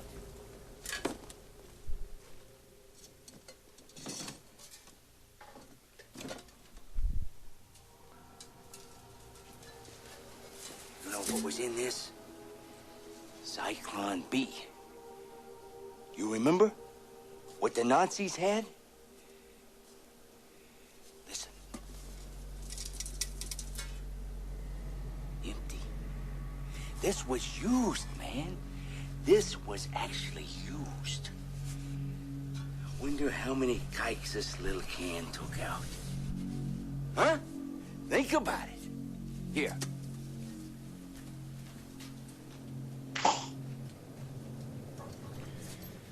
Why are you showing me this? I'm not. That's just for fun. You can keep that. This is what I want to show you. The real thing. Heat-seeking shoulder fired is fucking disposable. You could take out a jumbo jet with one of these monkeys. It's for you. I want you to have it. Why? Because I'm with you. Don't you get it? I was listening to the police scanner. I heard about the whammy burger. Fucking fantastic. It was a bunch of niggers, wasn't it?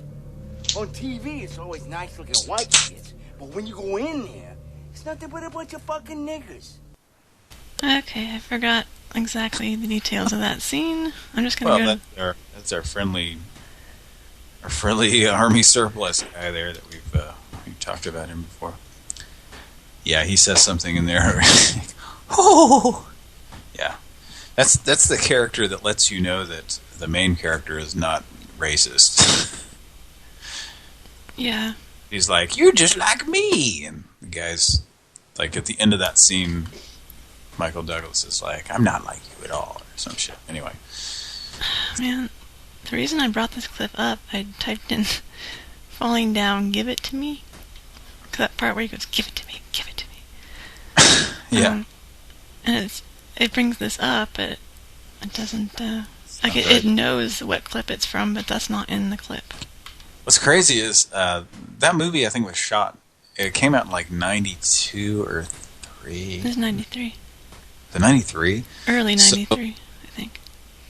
So, here's the thing about that movie, like, the LA riots happened in, like, just about this time 25 years ago. There's a lot of stuff on TV and cable and stuff about that.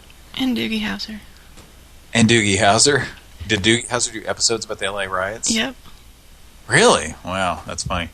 I mean, I guess it only lasted 3 days, but I'm wondering, like, was that movie shot after the LA riots or before? Like, that'd be a good. And if so, it's like, yeah, it's kind of, I don't know, it just makes me wonder. Anyway. The riots were at 92, right? Yeah, 25 years ago. It was April 29th and 30th, and I think May 1st, they finally sent in the fucking military and got shit under control, but it's crazy. So were you living in the West Coast when that happened, right? Yeah. Like, what did you think about that shit? I remember hearing about it and being like, fuck, like, just seeing stuff on TV and just being like, what? It's crazy. Yeah, it was pretty nuts. Actually, there might have been something that happened at my high school. Oh, really? During that time. Okay. And I think there might have been some rioting there, too. Wow, yeah. Yeah. Yeah, it's pretty crazy, man. LA is a little bit away from here. It's pretty far, but still. Yeah. All right, let's get back to the calls, shall we? Okay.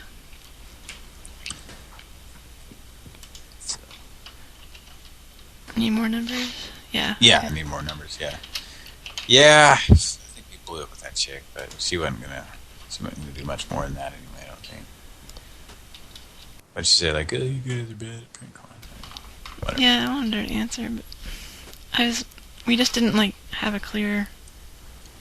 Yeah, we should have. Before, we should have made sure we knew that we're using a soundboard, we're talking. She answers, and nobody says anything. That was like, oh shit. Anyway, but that's the kind of show it is here on Pran Funkels. It's very off the cuff. We just kind of go for it. You know what I'm saying? And you know, occasionally it's fucking magic. It's just amazing. So, is Cody still with us? Or did he go to sleep? Still with us, Cody? Where are you? We need to get Fred's whistle. Did I hear Fred's whistle last night? Probably on the drunk soundboard. Oh, okay. His whistle.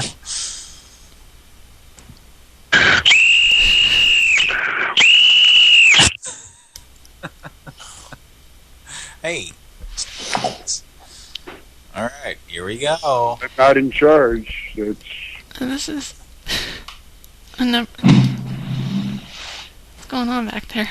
There's a file cabinet being moved. Hang on. All right. It's the tank towards the end of Saving Private Ryan that Tom Hanks is trying to shoot at before he dies. Yeah, could be that, dude. All right. Okay, so what is this call?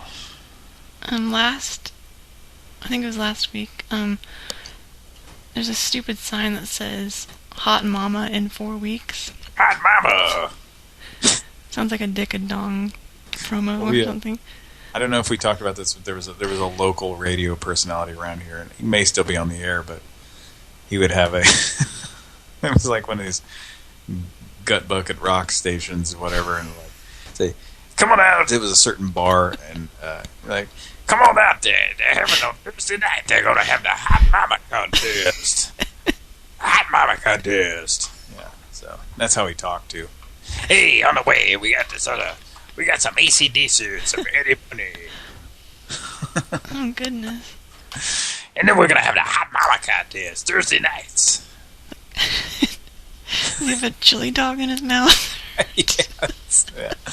He just got that voice. Sounded a little bit like the Wolfman, only with a lot more soul, a lot more grease. That's what I was thinking, Wolfman and a Muppet or something. It is. It's like a mixture of the Wolfman and Rolf, the dog. Yeah. Playing dog. Yeah, it's that guy. Oh, Lord. Hey, on the way. Got some Aerosmith loving an elevator. All right. He would do that too. He'd say "on the way" twice. He was like, "Yeah, on the way, we got some." Just so in case you went over a bump or something in your car, you know, you could make sure you heard what he said. Yeah. Okay. Anybody from this area probably knows who I'm talking about too. So. I'm sorry, were you done? Yeah, I was done. Okay. Yeah. So that's when I see Hot Mama. So. Oh, okay. One of the 3 numbers we just called is calling us back. I think it's one we left a weird message for. You ready? Soundboard. 3, 2. Hello. I had a missed call from this number. I don't know what. Hello. I'm calling the police. She just said, I can't call her. And then hung up. So does that mean we call her back? Yeah, did Cody pass out or what? I guess so. We need to get the Hot Mama contest in here. We get JoJo's Hot Mamas. They're coming out to this. Who are you? They're coming out here to this seedy-ass bar. So they're going to be some real hot mamas out here. Wet t-shirt contest. Yeah, probably. I don't know. I never checked out the Hot Mama contest. But I did go to that bar, and one night I went there when I was in my early 20s, and it wasn't like a seedy place. It was actually all right, but never went there for a hot mic. But I went there, and there was this a friend of mine and I went there. We ended up kind of. There was this guy that I work with, and he was hanging out with us, and I just barely knew him, and we were hanging out with him, and we got some beer, and we were hanging out at this house, and then my other friend, both of us were of age. We were like, let's go out to some bars. So we ended up kind of hopping from bar to bar. Well, this kid, he was a little younger than us. I don't know. I didn't know he was like very young. Anyway, we're kind of going from bar to bar, and the more he drinks, he's just getting like angrier and more. He's just like doing some fucked up shit. Like, I don't know. He's just acting crazy. So, and we kept pulling him aside and like, hey, you got to cut it out. You know, we have people that are, you know, we're going to get kicked out of here and stuff. So we ended up at that place where they had the Hot Mama contest, but it wasn't on that night. It wasn't a Thursday night, so it was on a weekend. And we just got tired of babysitting this fucking guy, right? We were just like, fuck it. Whatever happens here, whatever. I'm tired of fucking trying to tell this guy to cool it. Like, he was going up to women in the other bars that we were in and just saying weird shit. I don't know. It was bad. So finally, Toby. Yes, it was Toby. No, Toby. But it was doing some creepy shit. I don't know. It was really aggressive and kind of. I don't know. It was just some guy that I knew. It was on a different shift where I worked, and we started talking one night, and anyway, we just ended up hanging out. But we're like watching this band play or something that's at this bar, and the way the stage was set up, people were kind of circled, kind of a semicircle around the stage. So we knew he was back behind us somewhere in the rest, somewhere else in the bar. And we saw people across from us on the other side of the stage kind of like looking and gesturing like behind us, you know what I mean? Like across. Mm-hmm. We're like, oh no. And of course it's him. He's making a scene, like something's happened, and we're just like, oh fuck. So we make our way, me and my friend make our way out to the front, and the cops have him. And oh no, they were that's right. The bouncer was taking him out of the bar, and this guy was just like a mountain of a fucking man, like huge guy, like giant muscles. And this guy, this kid that we brought in there was like, not. So, and he's all like, motherfucker, I'll kick your ass and all this stuff. And this bouncer just kind of like nodding at him and stuff, like, yeah, sure. And they throw him in the. He's just obviously wasted. He got like so drunk really quick. So they throw him in the cop car. The police have been called. They throw him in this cop car out front, and then we're standing there just like talking to the bouncer, like, "Hey, sorry, man, we barely know this guy. We don't know what's going on." And he was like, "Yeah, it's okay." And so then the cop comes in and is like, "Did you know that he's like 19 years old?" Oh man! And we were like, "No, fuck." Like you were associating with it. What's that? Like somehow you were associating with it. Yeah, no, we didn't know this guy. I just worked with this guy for a couple of days, and then we talked, and he was like, hey, well, you know, I don't know, we started talking about music or something, so I was like, hey, I'm going to hang out with my buddy, and we kind of live in the same area or something, so he just came over, and this shit all happened, and then, so anyway, turns out, I guess he got thrown in the drunk tank, and, you know, his girlfriend had to come pick him up or something like that, is what they said was going to happen, and whatever.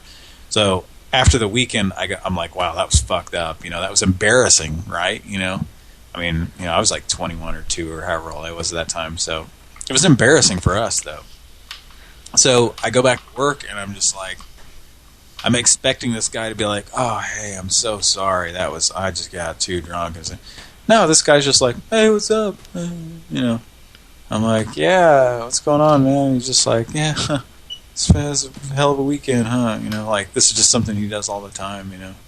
Just gets really fucked up and starts saying creepy things to chicks and to girls. And so, needless to say, I was kind of like, all right, I'm not really going to pursue a friendship with this guy. So, anyway.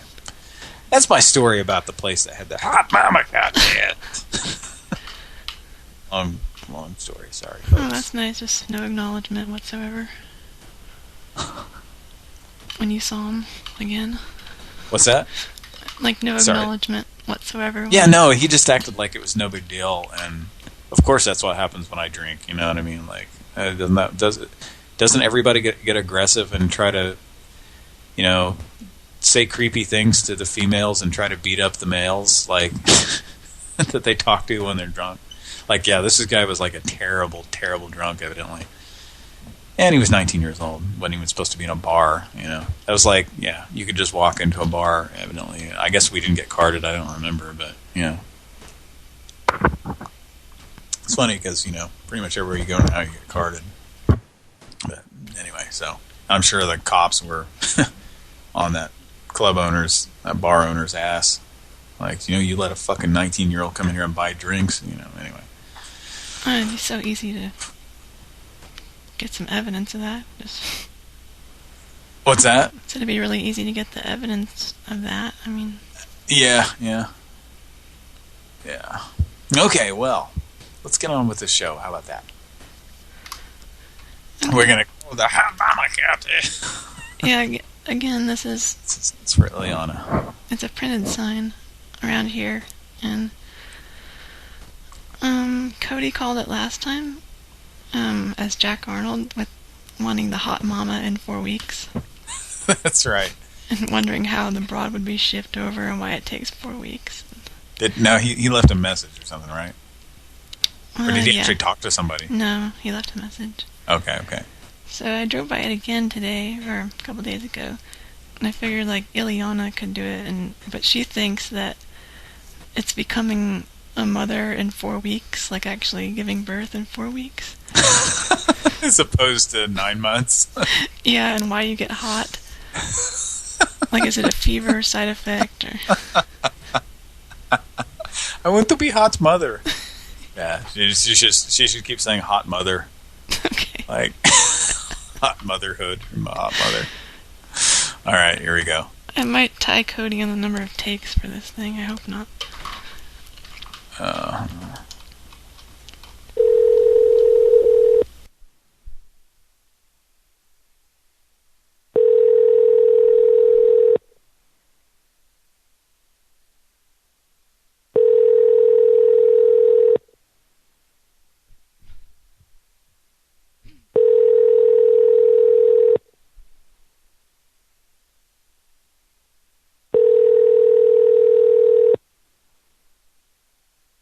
A voicemail? It did last time. You have reached MetaHuman Fitness. Please leave us your name and phone number with a detailed message, and we will get back to you as soon as possible. Thank you, and have a good day.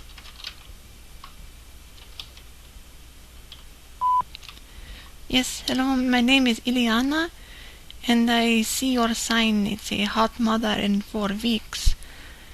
I am very interested in this, and I I was wondering, what is the secret to having baby in just 4 weeks instead of 9 months?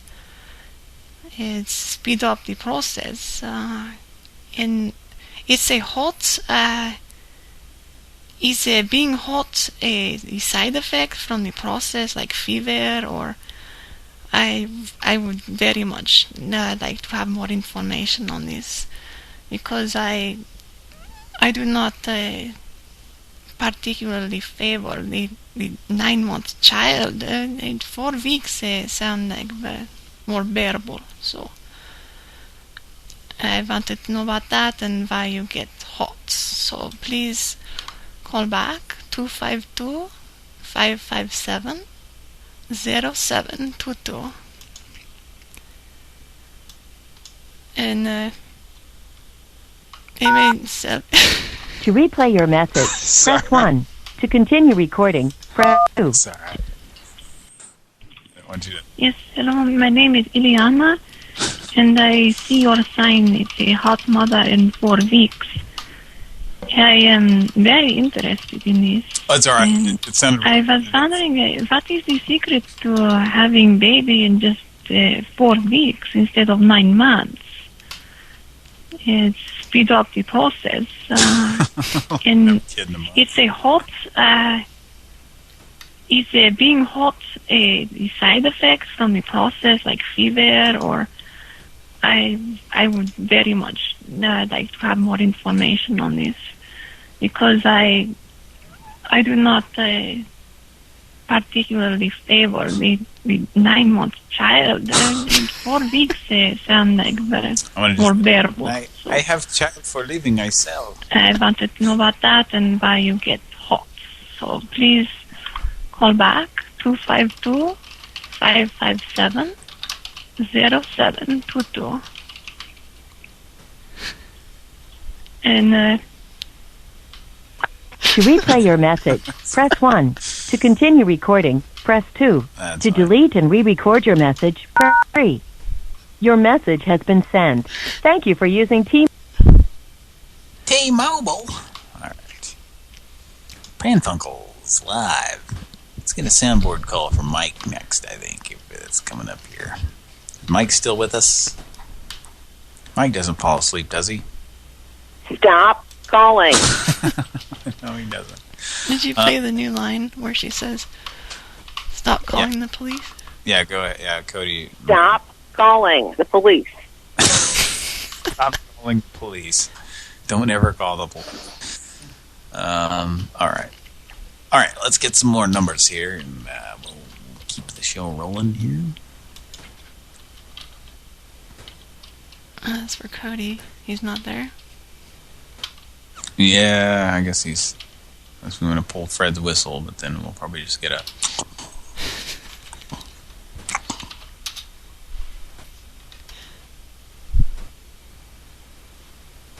Okay. Let's call another number here. Pran Funkels. Yeah, it's now saying Cody's idle. See that? Boy. So, okay. So much for that. Well, he had a good show with you guys last night. He did some calls last night, didn't he? Or did he? Did he do a couple calls? He did a couple, yeah. Yeah. I just like the fact that the Gilderman's guy has a floating yarmulke over his head. So, when you look in the little circular... do you know what I'm talking about? Circular avatar of that guy. Oh, it is? Yeah, hang on a second. Well, I'll show you what I'm looking at here in a minute. But here, let's do this call. This is for Mike, soundboard.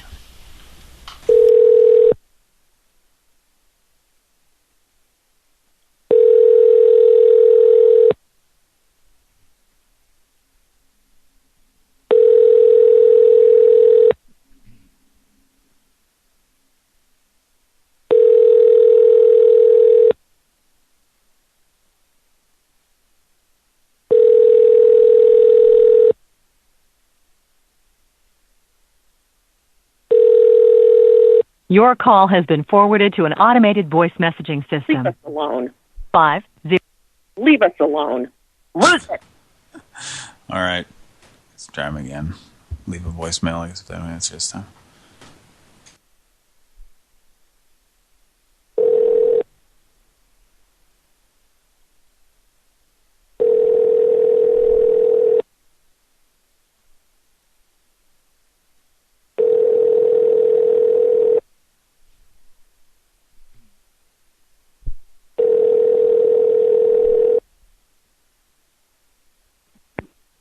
Hello? Hello? Hello? Who is this? Well, you're the one calling me. We've already had this conversation last week. What do you want? I want you to quit calling me. No one from this phone has ever called you. Well, then don't you call me from another phone, then. Stop calling. We haven't made an outbound call today from this phone. No way. What is the matter with you? Stop calling. What the fuck? I think Nathan Lane needs his cup of NyQuil now. Does he not sound like Nathan Lane? Oh, do I need NyQuil? Barton, this looks like NyQuil, but it isn't. It was cheaper. Well, but I start my new job tomorrow. What if I'm up all night sneezing and coughing? You could try it. I'm this sick. I need NyQuil. I need Ask the pharmacist. Why settle for anything less at night when more pharmacists recommend NyQuil? That's what he recommended. NyQuil. Oh, you're no fun. Yes. Once you know what NyQuil can do, nothing else will do. You can get bored on your burger. Have you drink a half a bottle of NyQuil and then go to Wednesdays. We're open late. At Wednesdays, you can get some Marissa Beatty chili and pull through that drive-thru and make sure you get a bag. You take out your knife and put some congealed NyQuil on the burger. You just spread it on. Just pour NyQuil on your burger. I don't know if congealed. Wednesdays. I don't know if congealed is the right word or jellied or something. Yeah, you're on the right track there. What is it? Congeal. I think that's right. Right? Does that mean when it gets kind of gelatinous? Yeah. Okay. But that wasn't the right commercial. So that was the wrong commercial you just played there? Yeah, I'm trying to find the one with Nathan Lane. Nathan Lane. I'm just going to search it. Sounded, when did you don't call my number back? You sound like such a sad loser. This guy. I've got the worst cold a human being ever had. I've got a major presentation tomorrow. I've got to rest. And I'm out of NyQuil. I could take these, but I'd still be up all night coughing, which means I'd be a wreck for the presentation, which means I could get fired. But what am I going to do? Go next door like an idiot and ask? Could I borrow a cup of NyQuil? Once you know what NyQuil can do, nothing else will do. I guess that's Joe Cirola, isn't it? Sounds like him. Yeah, that's Joe for sure. The Wendy's guy, Wendy's announcer. Joe Cirola, did you know what a cup of NyQuil? I know what it could do for me. I wonder makes me get the munchies. I get hungry for a bag. A bag. I wonder. Wednesdays. I wonder how many bottles of NyQuil they gave him and how much Wendy's gift certificates, and he just combined them. Say, I don't even get paid in actual money. I just get lots of NyQuil in bags. And sometimes I get some Wendy's crispy nuggets. Okay. So, you want to call that sad guy back? He almost sounded like one of the sad guys we get at that hotel in down Macon Inn. And what? The Macon Inn. Yes, the Macon Inn. Yeah, this has the oldest remaining phone system known to man. That's the one where you call the operator and it's like it's like fucking have all this static and interference. But all right, it's like a bumblebee on the phone. Yeah. Or it's like. Sorry, I have a bumblebee taped to the receiver of my phone. It's flapping its wings, trying to get away. All right. Let's, you want to call him back? Yeah, definitely. Have the Nathan Lane thing queued up. Mike, I guess use a sound. What did we use on him just then? It was it was the stop call. Stop calling. You got a different soundboard you want to use on him or try on him? Or you could use Benson. Congratulations. I'm Jack Nicholson. As portrayed by Gordy Brown. Hi, I'm Jack Nicholson. Remember how people used to imitate Jack Nicholson in the late 80s? I'm doing it now. I'm Gordy Brown Live. All right. My same script since 2000. Jesus, yeah. It's like seriously like late 90s, early 2000s shit, so. Yeah. All right. Here we go.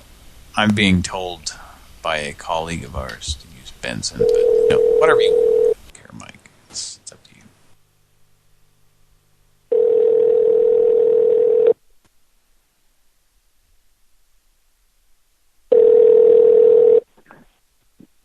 Please stop calling me.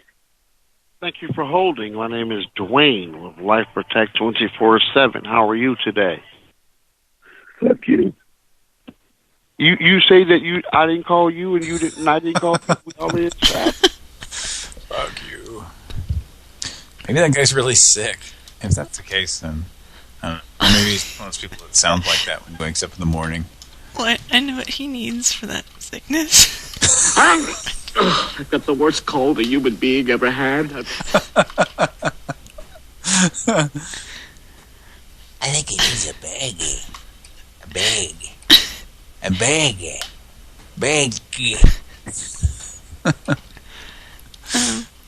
Oh, Jesus. All We right. have to at least leave that message on his voice. Yeah. Unless he just keeps picking up. Let's see. And he'll get a NyQuil commercial to help him. So if he answers, I guess just say, Nathan Lane has something he wants to say. Okay. The actor Nathan Lane would like to say something to you. It's the Silver Screens, Nathan Lane. And then Joe Cirolla is going to finish, gonna take it home. Okay. Take it to the barn. All right. Here we go. Your call has been forwarded to an automated voice messaging system. 5030. Well, fuck. Damn. It's not going to let me cut the number off. Well, he finally wised up and shut his phone off. Well, we'll ask him. We'll have Nathan Lane call him next. Okay. Put a note down there. Write that down in your copybook. All right. Well, it's Pran time Funkels. for a word from our sponsor. Okay, I'm gonna endorse whatever this is for real. Okay, go. Pressure, getting hot. Difference is you're not. Band Solid makes the difference, and the difference is the dryness. Its wide oval-shaped glides on super dry. Eyes on you. Pressure's higher. Difference is you stay drier. Band Solid fights odor, fights wetness, keeps you drier than these leading solids. Under pressure, under stress. Difference is you feel fresh. Band Solid, the difference is the dryness. Also available in roll-on. Excuse me, but stress and fresh don't really rhyme. I'm sorry.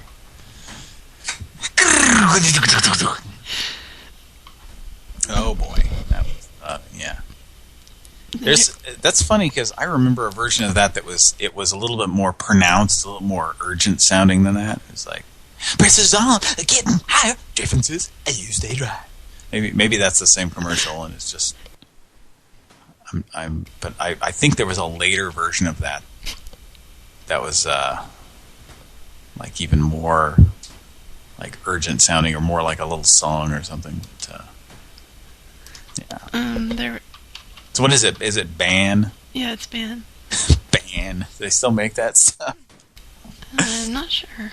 Ban Roll-On. Why would you call it Ban? I don't know. Yeah, banned sweat from escaping your body. That's healthy. Dan, are you Blade Rogers? Dan. There was a Kids in the Hall sketch where, whatever was it A.T. in Love, the boss played by Dave Foley was like, "Let me smell those pits, Dan." Oh. He did something where he cemented his armpits where they wouldn't sweat or something. There was something about a utopian society or some shit. It was a great fucking sketch. I remember just laughing myself silly at it. Just Dave Foley's A.T. in Love boss character. Dan! Remember Cody and I going around for a long time saying, "Dan, are you Blade Rogers?" Yeah, it's basically Scott Thompson, and it's like one of the first sketches they did with those two characters was like Scott Thompson's kind of the straight character, and like basically the boss character, the Dan guy is like he found out that he found out that the dude was in a porno or something. Oh, that's right. So he pulls him in. Yeah, you remember that. He's like, "Dan," he plays a video. He's like, "Dan, are you Blade Rogers?" And he's like, "Yes, sir. Well, a part of me is Blade Rogers." A part of me? Yeah. It's like, that part of me is Blade. Anyway, yeah. It's kind of funny. Kids in the Hall fans. Kids in the Hall. Great show. We're all sketch comedy fans, so if you're listening out there and you're a sketch comedy fan, then hey, we love you a lot. We like to fancy you. All right, I'm on my third beer. I'm feeling it now. Well, I don't think anybody's sober on the show. Yeah, it's a good time. If you're just tuning in, if this is your first Pran Funkels, then welcome on your maiden voyage through Pran Funkels. But this is kind of the way it goes. We have a bunch of numbers, and we call them. We talk and BS a lot, and then we call these numbers. And and Cody falls asleep and then wakes up. I think there was a drain that was gurgling.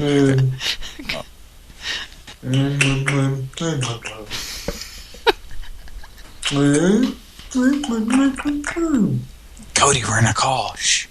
We're doing a call. We're doing a prank call. Pressure. Go ahead and play that for Cody. Cody will remember this. Pressure. Getting hot. Difference is you're not. Band Solid makes the difference. And the difference is the dryness. Its wide oval-shaped glides on super dry. Eyes on you. Pressure's higher. Difference is you stay drier. Band Solid fights odor, fights wetness, keeps you drier than these leading solids. Under pressure, under stress. Difference is you feel fresh. Band Solid. The difference is the dryness. Also available in roll-on. For the ladies. Yeah. Oh, boy. Well, Cody? That's a blast from the past. What did you think about that, Cody? Did it make you want to go buy some band? I was going to say that opening little... Like, kind of sounds like Devo's Uncontrollable Urge, that song. You ever heard that song? I think I've heard it, yes. Yeah. And it just, when it goes into the... like kind of in the chorus or whatever, I don't know. You know what I'm talking about. There's a part in there.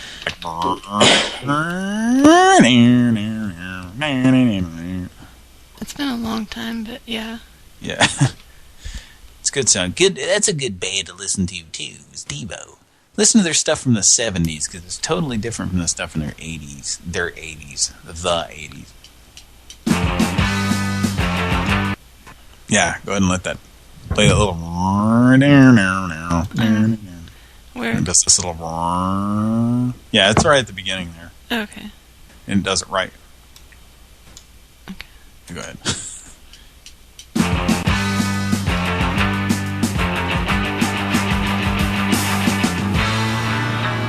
Right here.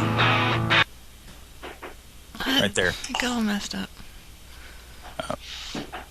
We'll probably get a stupid copyright thing anyway. We'll just have to click on. It messed up when it played? Yeah, it's nuts. That's okay. It's all right. Let's do another call.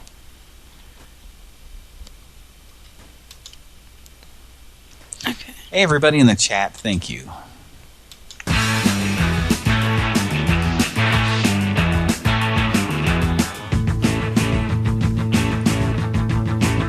Well, I guess it's not doing it yet. It's like right before the dan, and I thought it was before that part starts. It goes like that, I thought.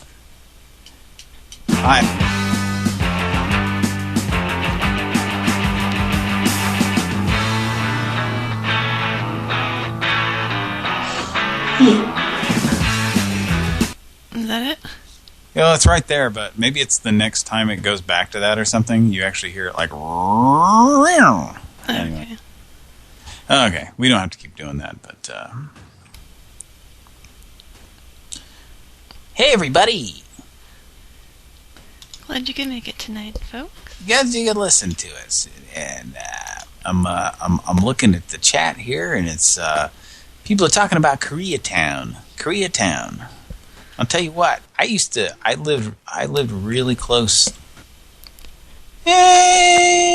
Pretty much in, or just on the very edge of Koreatown in Los Angeles. Long ago.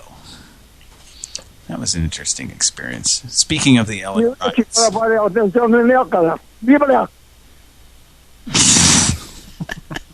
That was the guy that.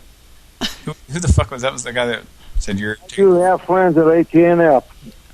AT&F, alcohol, tobacco, and firearms. That was, gosh.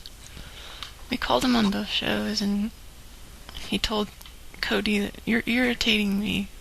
Yeah. He's like, well, sir, you don't have to stay on the phone. He said you're irritating the hell out of me. Yeah. You're irritating me. Wait, go ahead, Mike. You're irritating the hell out of me. And it was like totally his choice just to hang up. He just wouldn't hang up the damn phone. Just like you were saying before. He made some analogy about that, about that type of situation. Okay. Cycle. Let's, so anyway, yeah, Koreatown, folks. You get some really crazy Thai food. What's the matter? Don't you understand Chinese? Yes, I do. All right, let's move on. Let's make another call here. I'm getting drunk here. Let's snap here. So but the question is, will the show be better when I'm drunk or worse? Does it seem better or worse, Kira? Seems good to me right now. Okay. You drunk motherfucker, doped up bastard. Yeah, I'm not doped up, but I'm drunk. Thank you for calling Music Construction and Restoration. What? If you'd like to talk to Lynn or customer service, dial 101. Oh, Lynn. For Kyle, dial 102. For Ruben, dial 103. Ruben and Nick. We care about your call and will answer as soon as possible. Thank you. Shit, and it says it. Wow, it's like Texas speech. Hi, I want to talk to Paul Lind. Paul Lind? Can we talk to Paul? They said press 1 for Lind or something. Paul Lind, yeah. Hello, Samantha. Need some of that cake.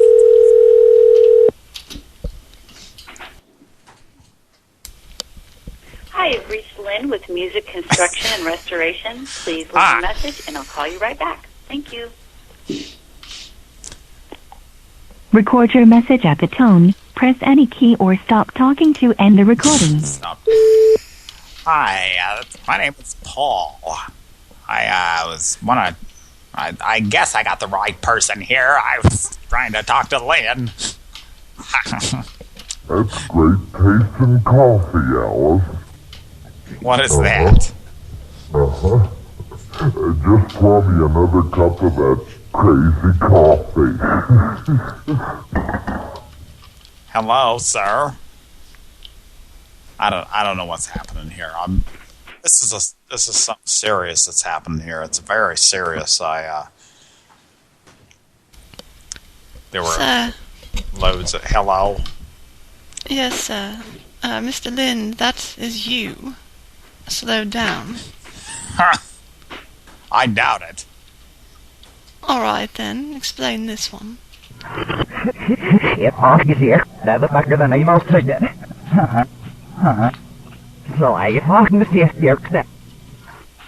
maybe that is my voice. I don't know. You guys are really screwing me over here. All I know is I was on this Halloween special with Billy Barty, and now I'm here. How did that happen? Oh, goodness. The pearly gates, yes?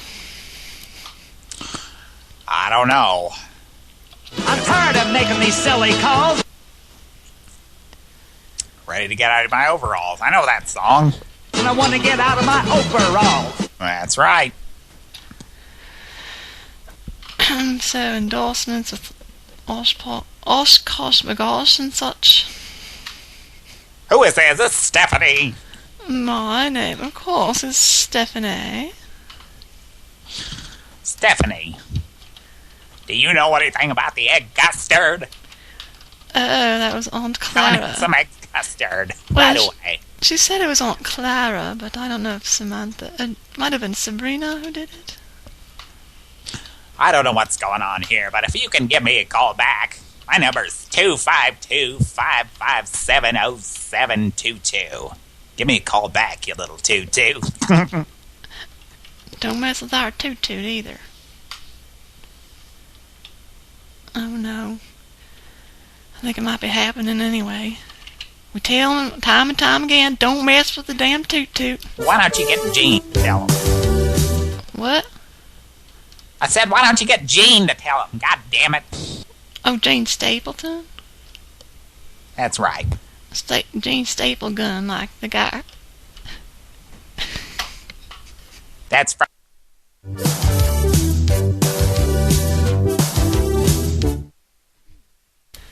Well, that was too close for comfort, darling.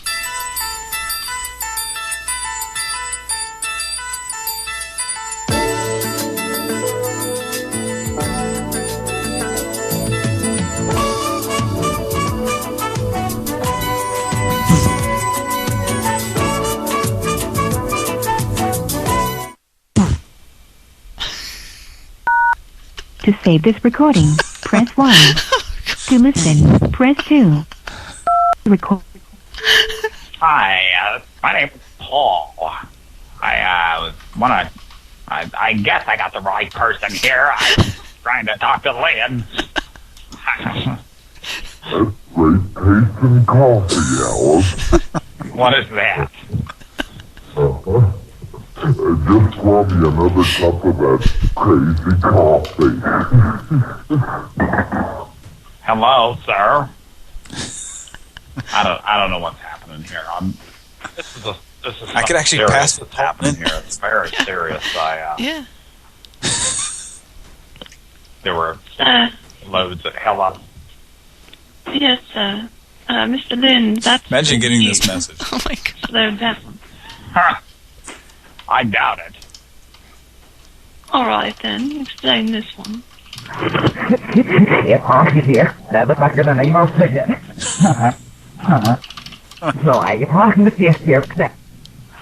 maybe that is my voice. I don't know. You guys are really screwing me over here. All I know is I was on this Halloween special with Billy Barty, and now I'm here. How did that happen? Oh, goodness. But the pearly gates, yes? I don't know. I'm tired of making these silly calls. Ready to get out of my overalls. I know that song. And I want to get out of my overalls. That's right. It's kind of like has an echo to it. And so endorsements with Oshkosh McGosh and such. Who is this? Is this Stephanie? My name, of course, is Stephanie. Stephanie. Do you know anything about the egg custard? That was on. I want some egg custard right away. She said it was Aunt Clara, but I don't know if Samantha... It might have been Sabrina who did. I don't know what's going on here, but if you can give me a call back, my number is 252-557-0722. You call back, you little toot-toot. Don't mess with our toot-toot either. Oh, no. I think it might be happening anyway. We tell them time and time again, don't mess with the damn toot-toot. Why don't you get Gene to tell him? What? I said, why don't you get Gene to tell him? God damn it. Do you hear the echo? No. That's right. Gene's still gun like the guy. Echo. I do hear. That's right. It's like just kind of an ambient thing. Well, that was too close for comfort, darling.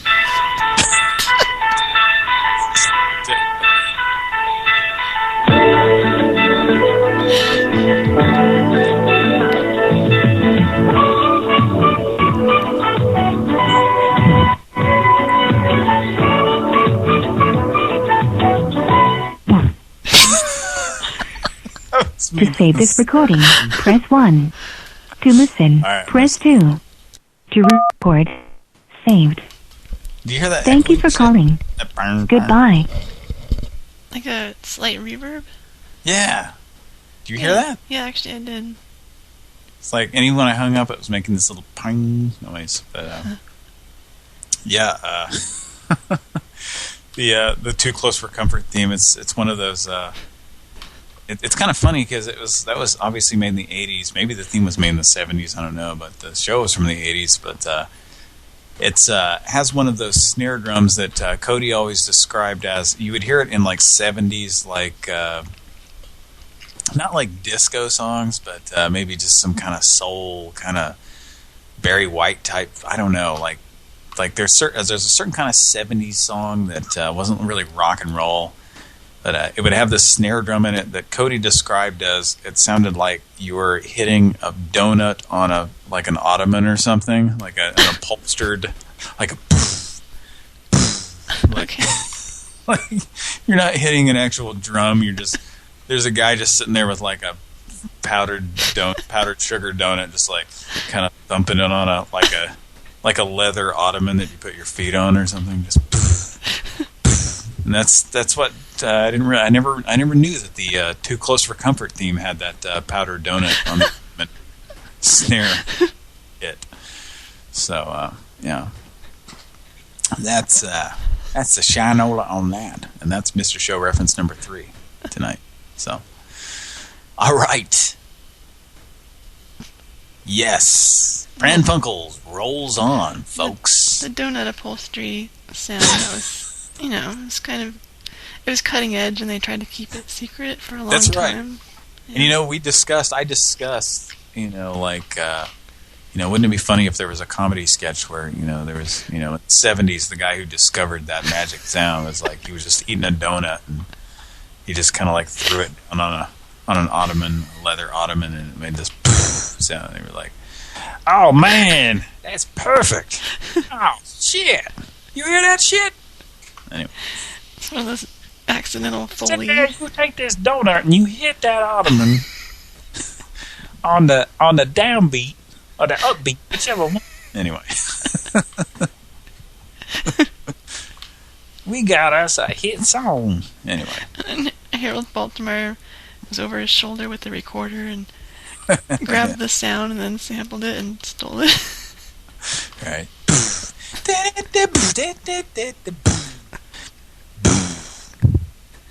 It's like, and it's not like I don't know, it's a weird fucking sound. I don't know. So, April Fool, bitches. All right. Are we, like, babbling right now? I think so. I think it's a bunch of drunken Well, I'm not. April Fool, bitches. Oh, April Fool, the bitches. April Fool, bitches. Talking about some. April Fool, bitches. Talking about some.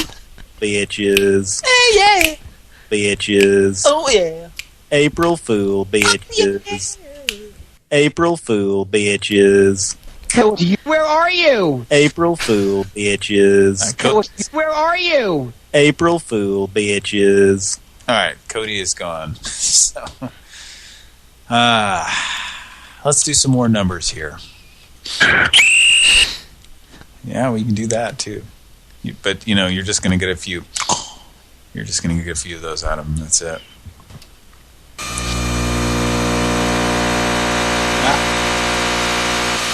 He's being sawed in half. Uh-oh, Cody was just sawed in half. Sorry. He didn't hit the continue button fast enough. Okay. I'm going to... You did down off the couch on the carpet. We have a request of you. Would you please be dead down here? Thank you. Come on. Come on, nice guy. But your demise is something like... It says something like that, doesn't it? Well, come on, tough guy. It says come on, nice guy, though, doesn't it? It's so... Yeah, nice guy. Sorry, man. That gal, Eggy. Oh. Nice guy. All right, I'm gonna go grab another drink, and I'll be right back, and we'll do the last segment of Pran Funkels here. I hate to call it that, but you know, probably another 30, 45 minutes left tops. The fight is yet to finish. And we're gonna get on task here. We're gonna do some fucking prank phone calls. We're gonna do it upright, or the magician lord is gonna send us to hell, or whatever he does. We've already been Georgia Brawler's already been condemned to hell, so tonight or last night. It's a great call. Rebuked back to hell. I wish you had that call like separated out so you could play it back right now. It was a great call last night. You guys had about at least 3 or 4 really good calls last night. Which, you know, that's a typical Pran Funkels. Is, you know, they're not always, you know, it's very off the cuff. We don't know what we're gonna get, and you know, you just occasionally get something that's awesome. But yeah, so I'm gonna go grab a drink and empty out my bladder, and I'll be right back, folks. That's a little more information than you need to know. That's right. But go right ahead. Well, at least I didn't say I had a catheter and pissing in a bag or something. All right, I'll be right back. All right. Oh, hot. Oh, Georgia Brawler likes that kind of stuff. Well, she was right about you, that you're that... She used a different word this time. Dumbfounded Dee Dee did. It was like, ishy. Isn't that what she said? Ishy? What is that? I haven't listened back yet. I don't remember. I heard part of it when I was playing it back today, but there's some word I never heard of. Maybe it's like a Wisconsin area type of word. I don't know if anybody in the audience knows what call I'm talking about, but it was at 24 minutes last night, Friday.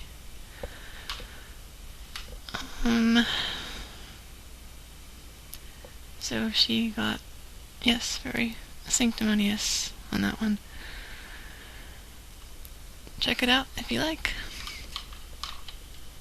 I can try to replay it if you like. Yeah,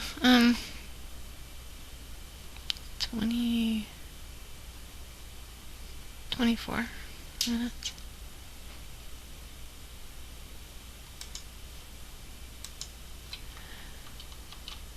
Dumbfounded Dee Dee, I'll start this. And then Mike can have Georgia Brawler ready, because that's who she complains about calling her, so. For sure.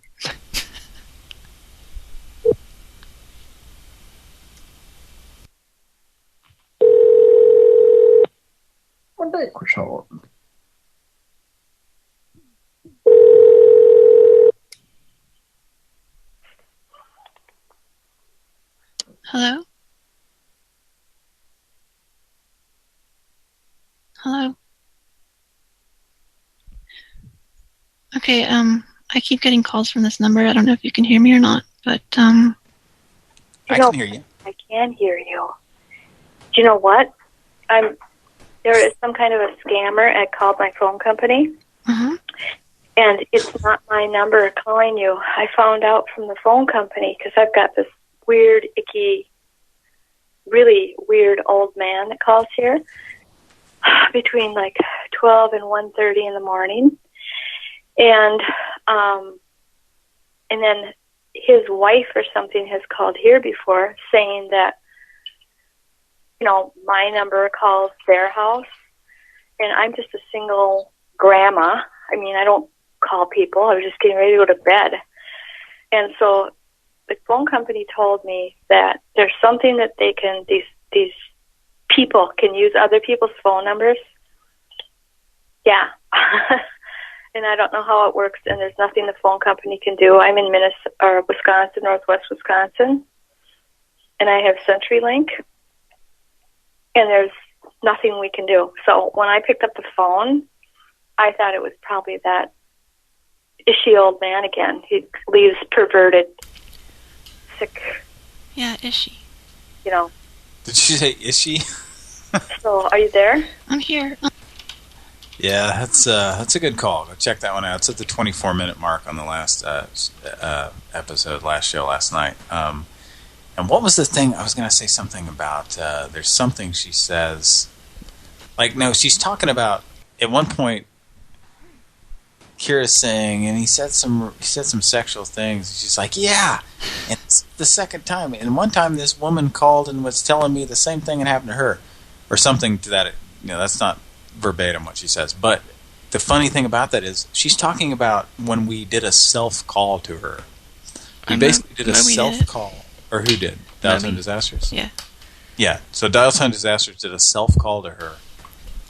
And it was pretty much like, you know, she was just like talking to a recording of herself, you know, the soundboard of herself and telling herself like, oh boy, yeah, that's the same guy I got, you know. It was really funny. So that person, that other person that called her that she's talking about on the call is herself. And it's just really funny to me. Anyway, yeah. It's like a hall of mirrors or something. Yeah, yeah. And she didn't realize, I don't know. I'm always just surprised, and maybe it's because I've heard my voice, you know, on recordings and on the air and shit like that. So if somebody called me with my own voice, I would know it was my own voice. So it's just funny to me when we call people with their own voice and they just think it's some other person. Like, they honestly just think it's some other person who talks just like them. Like, I don't know. It's so weird.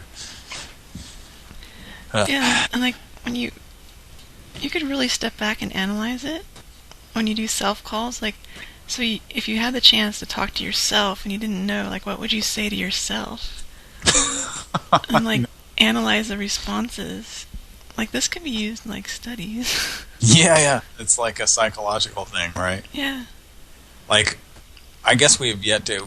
If you ever had somebody who criticized their own responses, then it'd be like, that's a conflicted person there. Like, you know, if the you know what I mean, if the dumbfounded DD had some kind of conflict with the lady who was her own voice, then you'd be like, yeah, she's got some issues or something. I don't know. It's really strange. It's an interesting It was weird.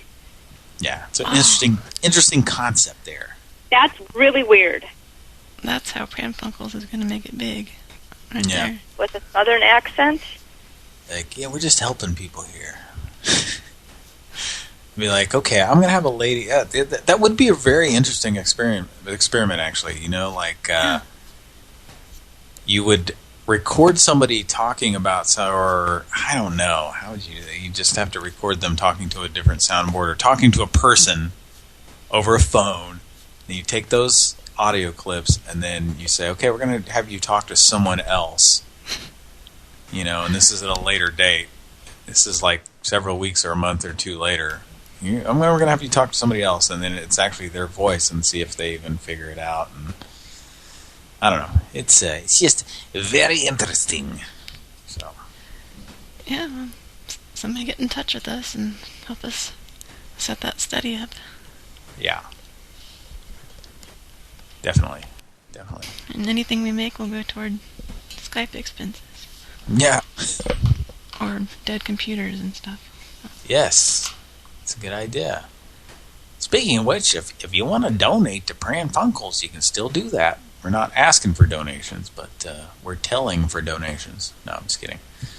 We're we still have our donation link, and that just goes, anything you donate just goes towards our Skype fees to keep this crap running. And I say crap because it's we have issues with it all the time, and we've just figured this out. So figured out how to continue using Skype. We were almost in a bind there, and luckily we figured out a version of Skype we had to roll back to get it to work. So, all right.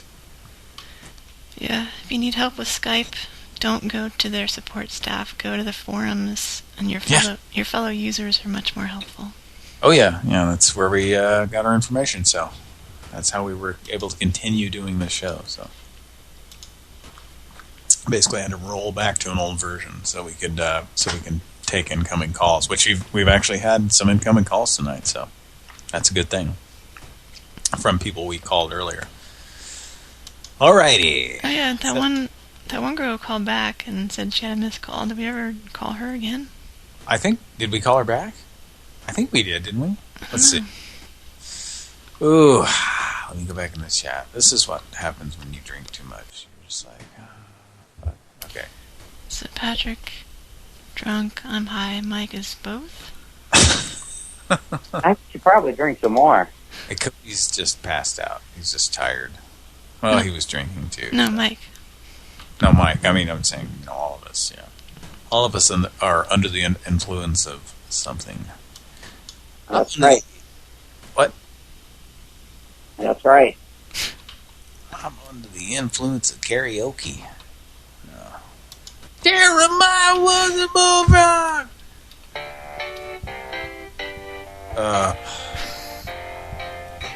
Jeremiah was a bullfrog! So, two of those faces are now looking at me on Skype. No. One with the crater and... I know, one with a face if you zoom down to look like, is that the moon landing? So, yeah. Okay. This goddamn number, when do they call back? Looks like a video game character. I can't think of... It looks like a video game character? Yeah, or maybe something in the movies or TV. Okay, the number that called us back, I know the area code. Where is it? Okay. Should be 817-810 or 2. Yeah. Yeah, no, it's that first one there, yeah. That was the person who called back and said I had a missed call from... I don't remember if we called her back or not. I don't think we did. I don't think we did either. Okay, let's call her back right now. Pran Funkels. Mike, get the husband thing ready. I don't know anything. I don't care. You use that a lot.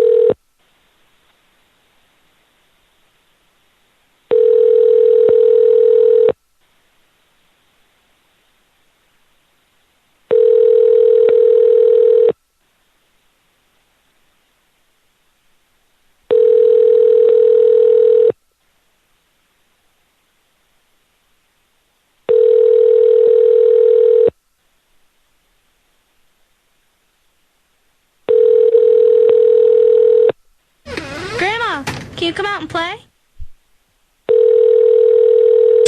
That's soundboard. Sure, Ellie. Oh, my. The wireless customer you are calling...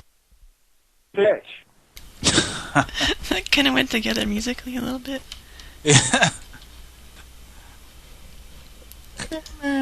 Oh, I'm sorry, Ellie. My knees don't work.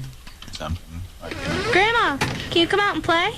Sure, Ellie. Oh, my. You might want to come here and help Grandma. What's the matter, Grandma? Can't you stand? Oh, sorry, honey. It's my knees. They don't work the way they used to. Does this ever happen to you?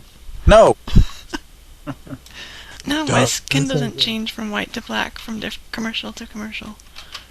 Yeah, that's right. Yeah, the one with the white granny. I told you, I'm pretty sure I was in a grocery store and saw like a little sign saying, you know, Granny D's fucking cinnamon rolls or something, and it was that same old Granny. Like, yeah, it must be just like that's like a clip art it's a shitty cartoon clip art grandma. So they just used it, you know. So they didn't actually do any animation. They just kind of made it zoom toward you. Yeah, no, it's not animated at all. It's just that's all it is. It's just clip art that they took and zoomed in and out of. Yeah, so it's a terrible commercial if you've ever seen that. Okay. And then they made a black and a white version. So a black grandma, and is the kid black too, I guess? Yes, everything's exactly the same. The skin color. Okay. I don't remember, but all right, Pran Funkels. Well, thanks to new technology, I believe I have that section that we're just speaking of. Grandma, can you come out and play? That's soundboard. Sure, Ellie. Sure, Ellie. Sure, Ellie. That's soundboard. Sure, Ellie. Oh my. That's soundboard. Sure, Ellie. Oh my. That's soundboard. Sure, Ellie. Oh my. You just loop that part right there. Yep. Do do do do. Oh my. Let me find the spot.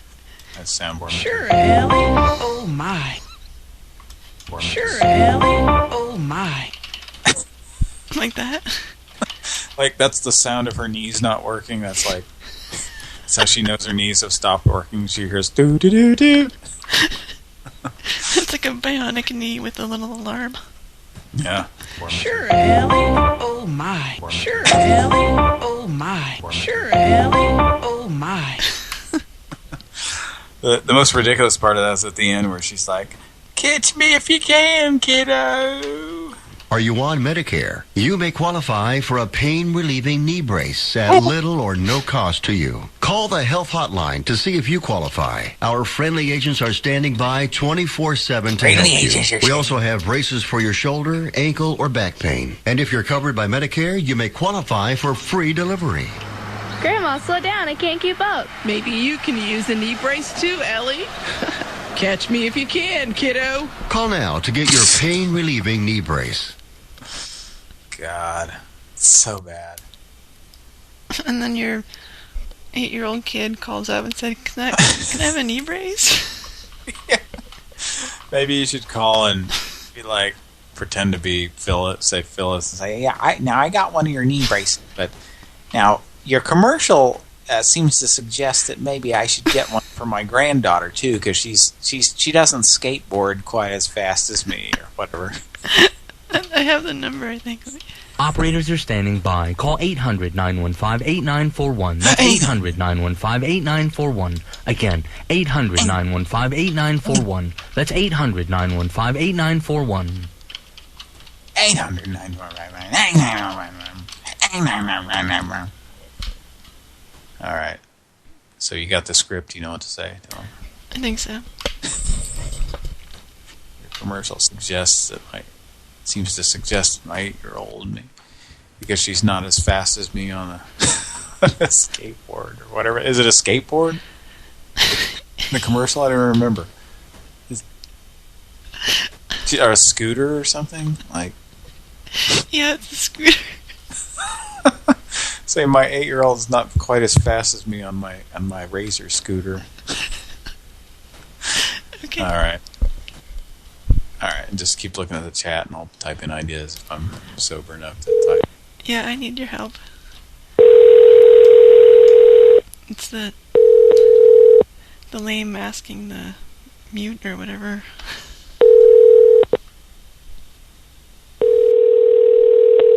Thank you for calling the Health Hotline. One of our knowledgeable representatives will be with you in just a few moments. Thank you for holding.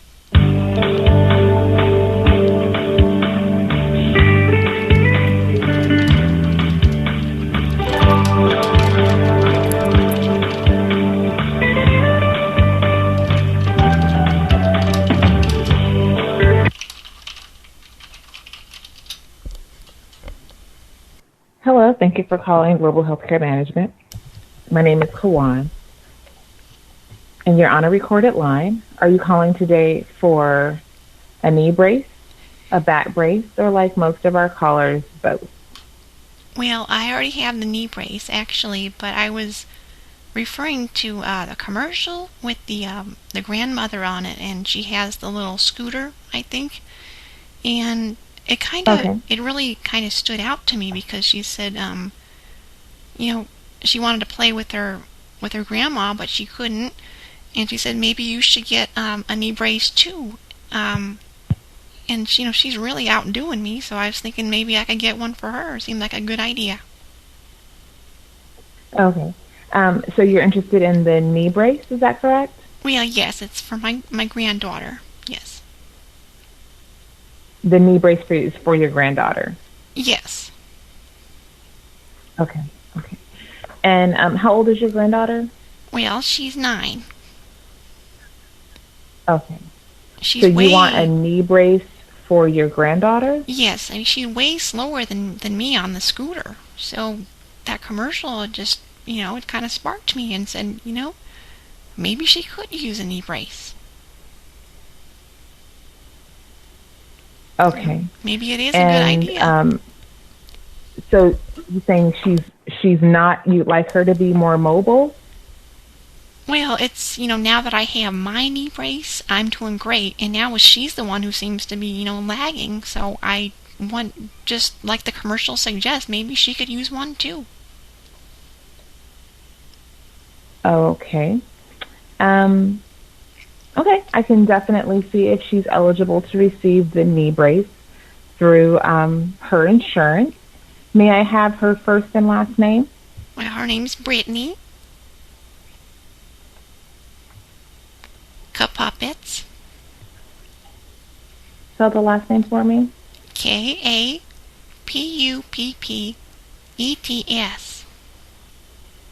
But she has no physical disabilities, but, she's just a normal girl, but she could, she could be faster on that scooter. On what scooter? I'm sorry, I misunderstood. Well, the scooter? Yes, she just wants to be faster to keep up with me. So it's one of those little, street scooters. You kind of put, your left foot on it if you want. You kick with your right. It's a razor scooter. So the braces, right. So the knee braces that we sell are for people that have pain or discomfort in their knees. Does she have pain and discomfort? So these are these braces are to help with support. So does she have issues with pain so that she's not able to walk and needs the support?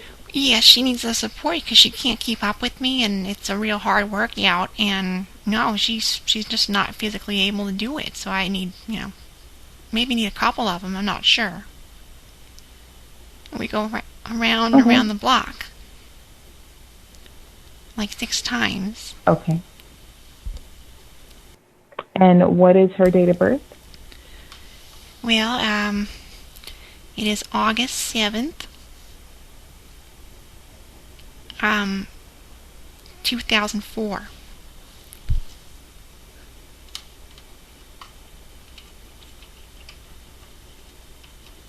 And what is the last 4 numbers of her social?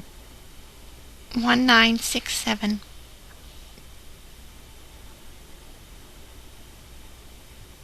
And what state are you calling from? Well, we're in the Carolinas. North Carolina. North. Okay. Thank you so much for that. Give me just a moment, and I'll, while I review her eligibility, okay? Well, she just gets tired just too one fast. Moment. All right. I'm sorry? What were you saying? I said she just gets tired too fast, Yeah, and I honestly, a brace isn't going to help her not get fast. Oh, not on the get contrary. Tired. On the contrary. I mean, she's sore. She's not making it up the hills like she used to. So she is in some discomfort. Yes. Okay. And I think this brace would help. Okay. And do you have the insurance card with you? Well, I have it out in the other room. Do I need to get that? Yes, ma'am. All right. Can I place you on a brief hold then? Absolutely. Thank you.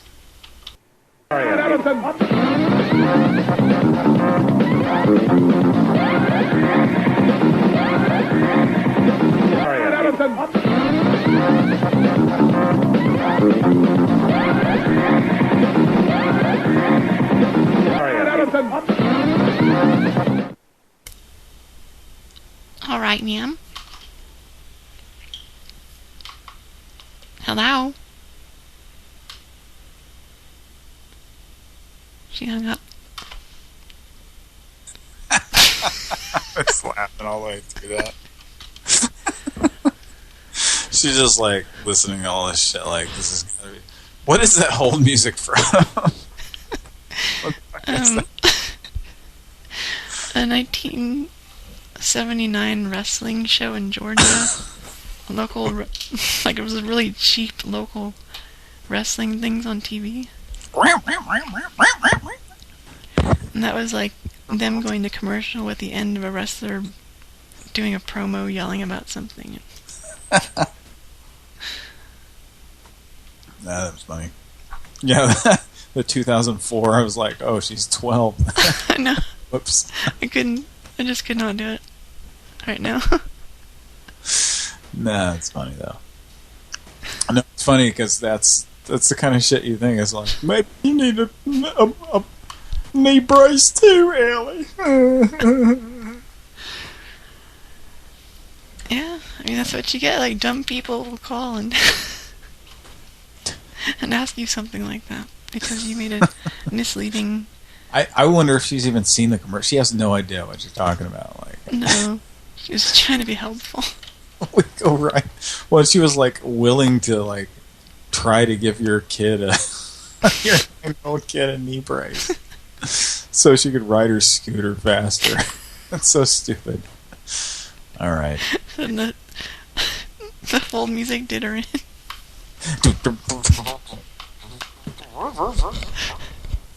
She's like, this is a good time for me to back out of this. Can I place you on a brief hold, which is something like a call center person says, really? So, all right. Well, that was kind of fun. We can always depend on them for we can develop that joke and kind of keep running. Maybe call them back later at some point. But I like the idea that Phyllis just like really wants it because she goes around and around the block, and her 9-year-old daughter, who's actually 12, can't keep up. It's like, oh. We don't have full brain capacity at the moment on Pran Funkels. Right. Excuse us. Well, I would love it if somebody just like kind of got the joke that you called and like called you on your bullshit. Like I get it. I've seen the commercial. Yeah, I know about the palette swaps. Okay. Yeah, it's dumb. Okay, yeah, stupid commercial. Like who was it that we who was it that called last week and we kind of surmised that they probably get a lot of prank calls because of the stupid commercial, like because of the idiocy of the commercial itself. I can't remember what it was or who it was or what we said even, but anyway, doesn't matter now. I think we were just kind of talking about. We were like, just like yeah, whoever it was, they just kind of seemed like they were like, yeah, okay, I've heard this shit before, you know. It was some ridiculous commercial. So I remember what you're talking about, but I can't, like you, I can't specifically dig it up. Exactly, yeah, me either. So I don't know. Pran Funkels, thank you for sticking around with us here. We're having a good time. I mean, I know you didn't hear anything about the tits, but we really thank you for sticking around anyway. Yeah, and who knows? We might describe the tits at some point. I'm thinking maybe we should tell them about the tits. I don't know. Is there anybody in the Pran Funkels studio here that's interested in hearing about the tits? Because we haven't seen. Oh, hot. Yeah, there's Brawler, but who else? There's a gentleman in the back row. He's raising his hand. He's standing up. Yes, sir. Sir? Well, I didn't hear anything about the tits. How big are the tits? Well, sir, I might be more inclined to give you some more information about the breasts in question. If you possibly, do you have a brother that could possibly sing in harmony with you for just a second? Tits. Okay, we have a person calling us back from earlier, and it might be that teenage girl that called us earlier. So just do the spy shit. Ready? 3, 2, 1. Hello. Hello? Yes, hello. Hello, who's this? Is this Penny? Penny? Yes, I know it's you, darling. So we had to give you that name. So, that's what we've been using How tonight. did you get my number? Well, we have our ways. We've been overseeing a few things here. Nothing pressing, I assure you. But Penny, we have an assignment for you. Are you up for it? Huh? Don't play coy. Yeah, but what? We really need your help, Penny. What's wrong? We have a situation in Honolulu at the moment. We need your help to possibly go to one of the haggling markets undercover with a wire, of course. We do think that one of the sellers may be trying to conceal something under the guise of a t-shirt shop. Oh, okay. So what do you want me to be? Well, we'd fly you there, but we'd meet at the local cafe. You know which one it is. They call it the cafe, but it's not really, of course. But this is a secured line, so I don't think we have to worry about too much about details, but I'm not going to tell you everything, you know. Okay. No, I'm coming back tomorrow? No, I cannot. Are you serious? We need a package to be dealt with. Okay, I'll take the packages over there. I'll be there right now. Well, darling, are you sure you know where to meet? Huh? Are you sure you know where to meet me? Yeah. What's the password for tonight, then? The password's going to be kimchi. Don't play games with me. You were not misinformed. Do you want this? Do you want to be in this position or not? Yeah, definitely. All right, then we need the package dealt with, darling. Tell me the proper password. She couldn't take it. Yeah, she couldn't handle. That's a good go-to there. I don't know. Maybe.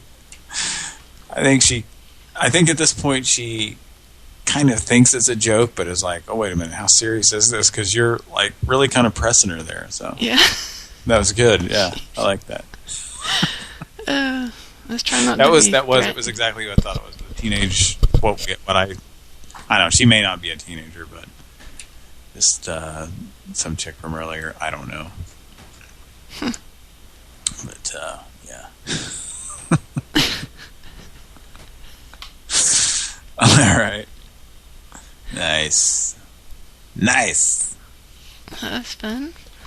Terribly sorry. We got Lint Linder on chocolate orange. You give it a good whack. It's a Terry's orange. You take a bite. Decide that it tastes like excrement.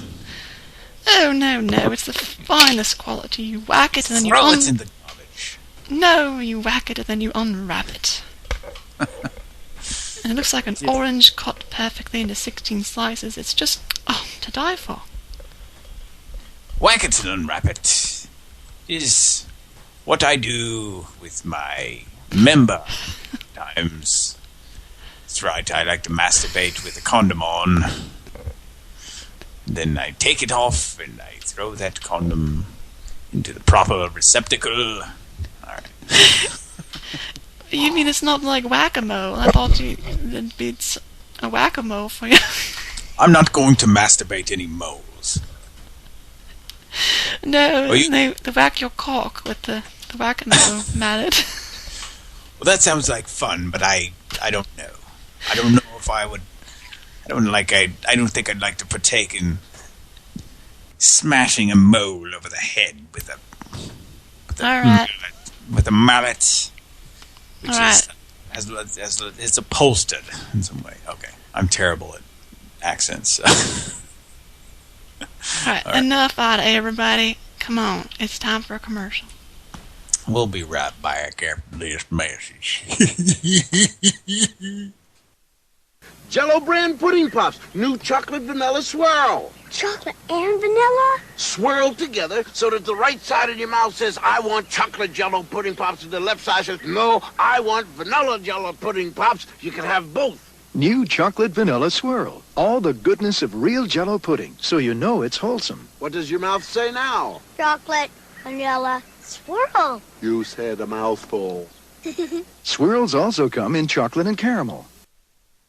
Thanks for that information, asshole. Oh, fuck yourself. It's chocolate and vanilla, so you know it's wholesome. Like wholesomely artificial. In the 80s and 90s, or either or, like the word wholesome just meant like, oh, next to just godliness or something. Like, it's wholesome? What does that even fucking mean? I don't know what that means. Wholesome. Not junk, I guess, or trying to get you to believe it's not. I guess, but that just doesn't, here in the 20 teens, it just doesn't really fly, you know what I mean? I hear, because it's wholesome, like, I eat this because it's wholesome. Like, really? It's full of whole? I don't know. It's full of itself and it's pure, I guess. It's pure, maybe that's it. It's pure chocolate pudding. Like, that's just not... It still sounds like junk food to me, kind of. I'm sorry, man. It's like Milky Way, where they're trying to make it like a quarter cup of milk. A quarter cup of milk. It's not just a bunch of chocolate and crap. It's not a bunch of sugar that you're eating, right? Yeah. A quarter cup of milk. It's not just a bunch of empty calories. It's got milk in it too. Like a quarter cup. Nothing. A quarter. That's like nothing. Well, see, was a cup 8 ounces? So what's 2 ounces of milk? It's like a mouthful or less. Less. I don't know. Like 2 ounces is not a mouthful, is it? I don't know. Who knows? Who out there knows how much a mouthful is? Whoa! Dick and Dong in the morning. Man, I did have a really interesting song for Dick and Dong tonight. Oh, you did? Okay. Well, Dawn went to sleep, so... I just forgot to do it while he was here. Boy. Boy, oh boy. Let's make some more calls. How about that? What do we got? What do we got? I like that people are calling us back tonight. We've almost had more call back. I think we had those 3 numbers we called, and I think 2 of them called us back. And we've dialed less than 10 numbers, I think, tonight. It's kind of cool that we're getting a lot of callbacks. But I like that girl. I guess she wants to play along, then we'll keep calling her. Yeah, we'll call her next. Go ahead. She just like when I pressed her about the password, like, what is it? Like, you obviously don't have it, and she just like, I wonder what that hang up really meant. You seemed like somewhat serious about it, but see, the last call was the fucked up like thing with the retarded riding the bus with my sister. Oh God! What's her name? Retarded Rosie O'Donnell yelling at her, so she like knew it wasn't a legit call, but who knows? At this point, maybe she thinks like, I don't know, this could be something serious. I don't know. Yeah, sounds like she might be a teenager. Yeah, I don't know. Teens. Early. There you are! There you are! There you are! All right, let's make a few more calls here. We can probably do this about another 20 minutes or so. Right. We don't have anybody like measuring us along here, so maybe the audience needs to tell us if we are babbling too much. I mean, we talk, but we shouldn't be babbling. Nah, I know pretty much. I'm entertaining right now. Okay. I'm pretty sure. Oh. Go ahead. No, I wasn't really saying anything. I keep hitting my microphone on the edge of my glass that I'm drinking here. Drinking beer out of the glass. Yeah, we're a little bit out of control here tonight on Pran Funkels. It's fun, though. I'm having fun. Yeah, I am too. So, what do we got next? We're gonna call the Korean seafood shop and. Now there's the 50-second fish underneath the crabs. Now that has a little device in its mouth. I need you to extract for me. And yeah, you can do that. Mike hasn't had a good. Well, he's had a few soundboard calls, but he hasn't had a really good one yet. Yeah. Fuck. Uh-oh, God. Mr. Zulu. Oh my. Dry oatmeal. Oh. Mr. Zulu, what do you use for lube? Dry oatmeal. Oh. Could you get me some hot water? For your dry oatmeal. Fuck! That doesn't even sound like him. It's funny. Alright, You had better be prepared to turn wet and messy. Not with you. You better be prepared to fight me in a duel, sir. I'll challenge you to a duel, Captain James Tiberius Kirk. Okay, here we go. Did we call this one? That looks familiar. I think we called that number. I posted it underneath something we did call. I don't know if we called this one. Yeah, we did. Was it? We definitely did. I'm looking back at 247. We called this number. Was it a Wimberley thing? Yeah, I think we Wimberleyed him. We gave him a good... Can you excuse me while I dappled my whack with the latex? All right, let's call this 800 number.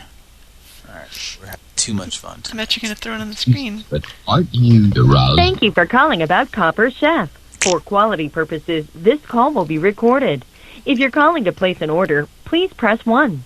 Or for questions about an order you've already placed, please press 2. Thank you for calling about Copper Chef. For quality purposes, this call will be recorded. If you're calling to place an order, please press 1. Or for questions about an order you've already placed... I'm sorry, all customer service representatives are busy at the moment. A live customer service representative... Thank you for calling the Order Copper Chef. My name is LaTanya, and I'll be helping you today. To make sure we provide the best service possible, this call will be recorded, okay? Okay. And may I have your name, please? My name is Iliana. And please spell your name. ILLYANA.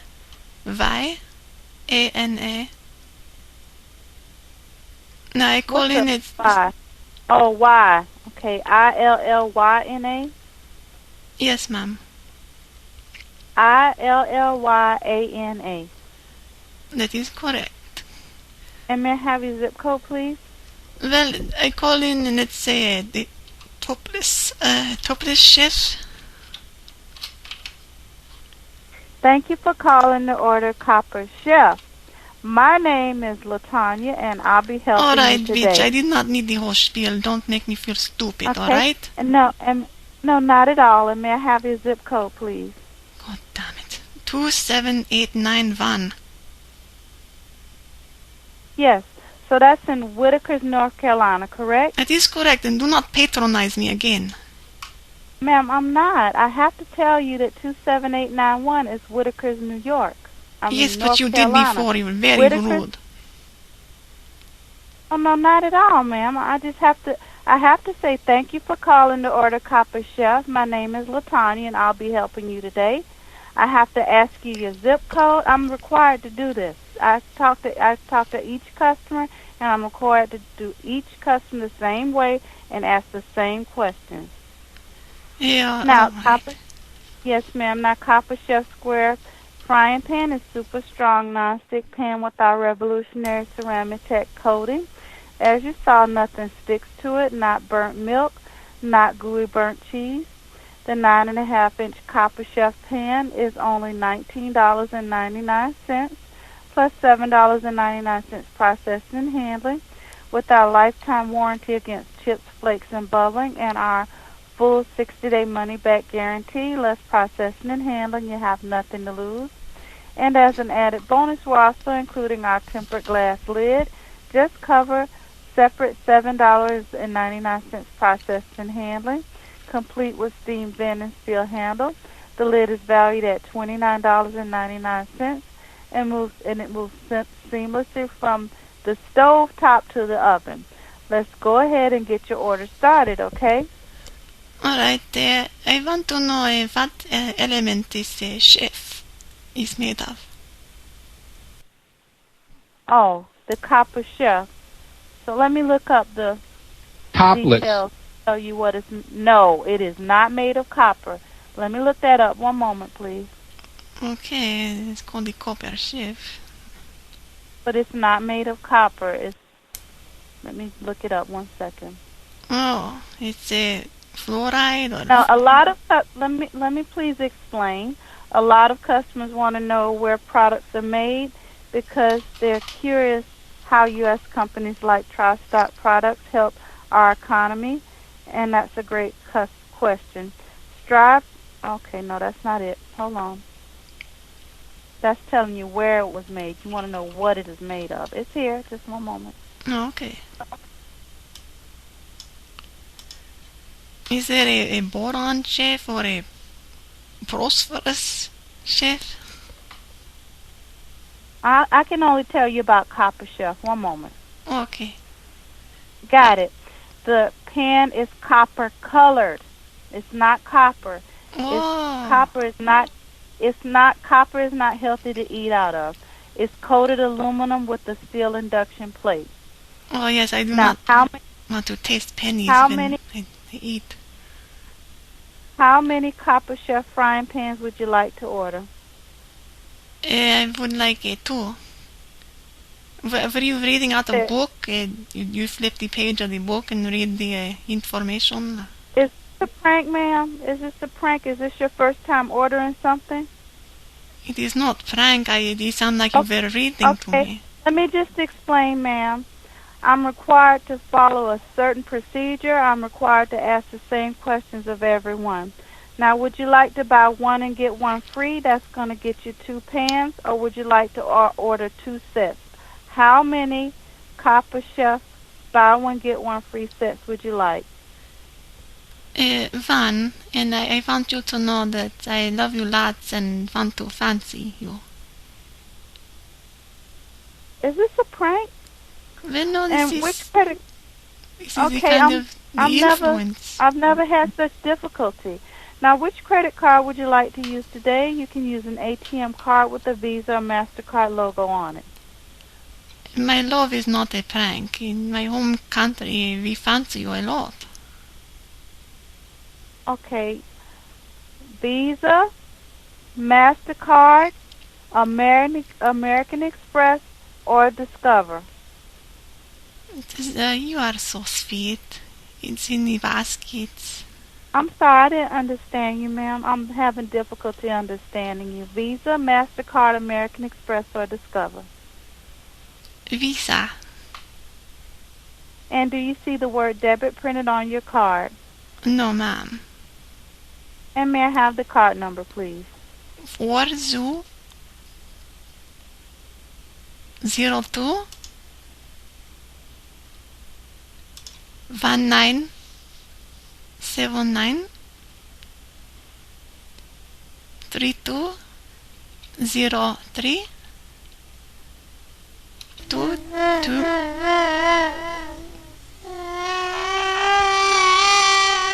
Hello? What are the last 2 numbers? We anything? No. You know what? This is a prank, right? No, it is a ghost on telephone. The house is haunted. So it happens. You don't know. You aren't here. Stupid bitch.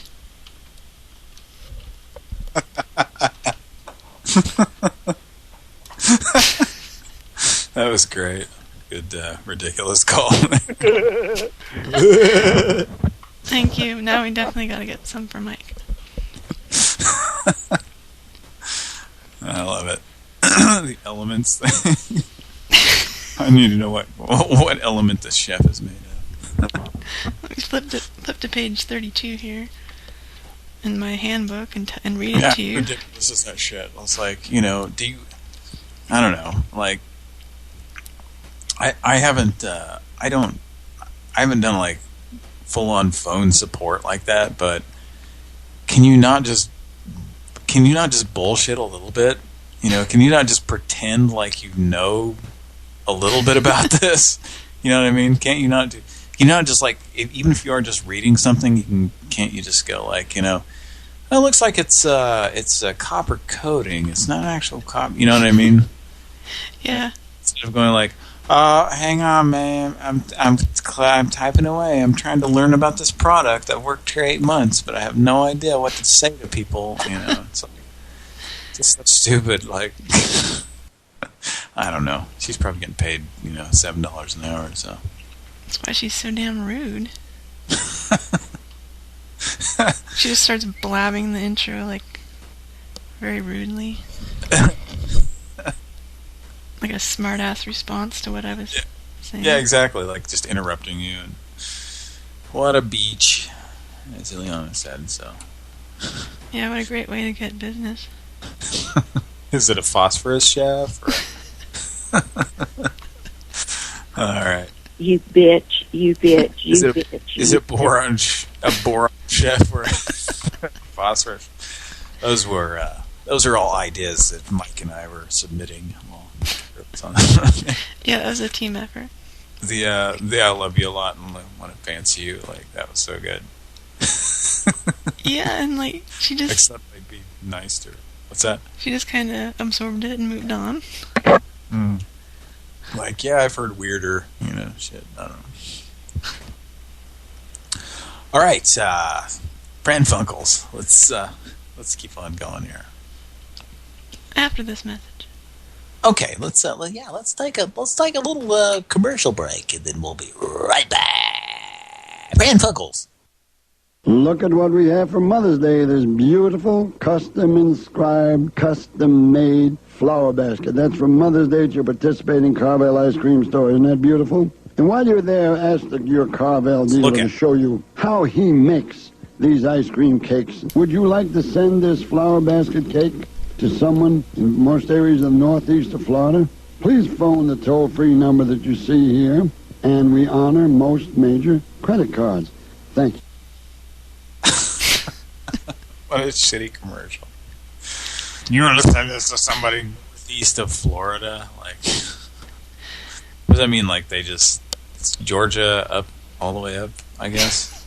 What's northeast of Florida? I guess just like all the other Atlantic, you know, coast, and that's it. The time zone, or that's yeah. Just in time for Mother's Day. Sir, please stop drooling all over the microphone. It's gonna short out. I imagine, when I think of this guy, I imagine I'm trying to think of the fucking God, what was it? What does he look like in my mind? Like this guy, maybe like an older, more senile version of like Joe Paterno, who was the Penn State coach, and he's got like this like 70s game show host microphone that he's just got his mouth right up against, you know, like you're participating Carvel. He's got like those. He's got those creepy glasses that turn dark when they go in the light, you know? Yeah. He's like, now I don't have to put on sunglasses when it gets bright out. You know, so. I remember it creeps the kids out. Yeah. Like that always creeps me out. Like, what the fuck? What is wrong with you that you fucking bought them? It's supposed to be some innovation from the 70s or 80s, but it's just fucking weird. That's like, I don't know. I just feel like somebody wearing those is a molester. So sorry. Sorry if you wear those glasses. I'm sure they don't make those. They can't make those fucking things anymore, right? And if you think about it, that's pretty. You know, it's kind of neat, right? I mean, you know, do they do that with like transit bus windshields or something? Do they just turn dark when bright light gets on them? But just on a pair of glasses, like, no. It's creepy, man. Anyway. Yeah. That's the guy, yeah. I imagine a guy that's older than him, kind of, and just got kind of a silly grin on his face, and he's got like this shitty 70s microphone like right up to his mouth. So, oh, Mr. Carvel, why wouldn't you just let somebody do your bidding for you, your commercials for you? All right. Well, sometimes some groovy people did. Yeah, he says custom twice there, doesn't he? Super fabulous, custom made, custom something, custom.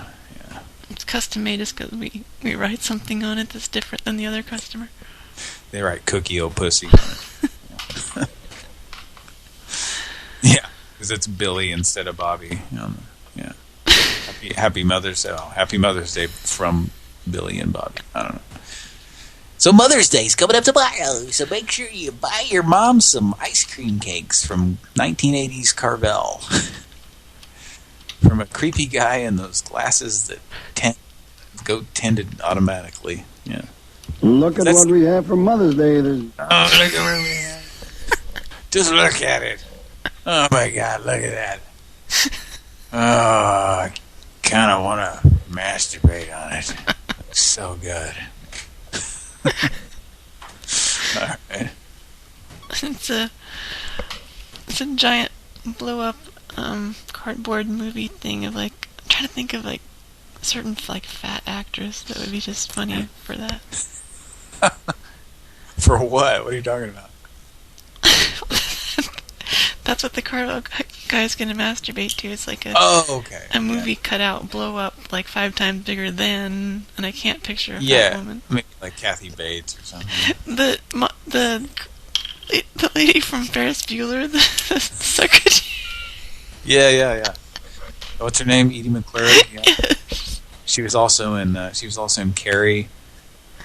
She had she didn't. I don't know if she had a speaking line, but she was one of the bitches at school in Carrie. Yeah. Oh. And she was, of course, on Valerie and the Hogan Family. She was Mrs. Poole. Yeah. We're gonna kick a football, yeah. Then we're gonna have a picnic. He's gonna pretend to squirt you with mustard. But there's actually nothing in there because it's all props and they're filming. Alright. Anybody who remembers the Valerie/Hogan Family opening theme will get that joke. So, alright, let's do a few more calls and we're probably done here in a minute. So, what else we got? We're having such a great time tonight. Yeah. Gotta get some good calls here. Let's get a good soundboard call from Mike before we sign off. Okay. There's one. I think there's one underneath that, but I'll repost it if not. Oh, did I miss one? Yeah, sorry about that. That's alright. It was under that. That was an 800 number. Yeah. Okay.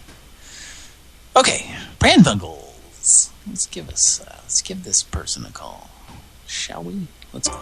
The person you are trying to reach is not accepting calls at this time. Please. Oh well, fuck you. Fuck you. The person you are trying to reach. I'm just sad that we don't get to hear that whole song. Oh. And the other one, we got the whole pie, and now we have just like a sliver of the crust. And yeah, how does Granny know her knee's gonna go out? She can't. Oh dear. Oh my. Sure, Ellie. Oh my. Sure, Ellie. Oh my. Sure, Ellie. Oh my. Sure. Hey, listen. It sounds like you're saying Marmaduke. Marmaduke. Marmaduke. Sure, Ellie. Sure, Ellie. Oh my. Sure, Ellie. Oh my. Sure, Ellie. Oh my. Sure. Did you hear it? Marmaduke. Oh, I just like to consciously tell people about Marmaduke. It's such a great comic strip. Oh, it's so hilarious. Yes. He's so big. That's the joke every time. He's too big for everything. All right, let's give this This 800 number. I used to read that, and I don't think I ever really laughed much at all when I read it. Well, that's like most of these Sunday morning comics are just like, boy. Yeah, that's about the most enjoyment you got out of one of those. It's like, oh boy, that's man, I had wasted that time. I could have been doing like literally anything else. I'm high and hammered, and you're about to set me the fuck off. No, All it's right. cool, man. Just chill out. It's all right. It's all right, hillbilly. Get your knee brace. Maybe. Get your knee brace, and you'll beat Grandma on the scooter next time. Grandma, can you come out and play? Well, you need to put a muzzle on that bitch. Put the muzzle on it, Grandma. Okay, invalid phone number, so I'm going to call the next one here. Okay. Why?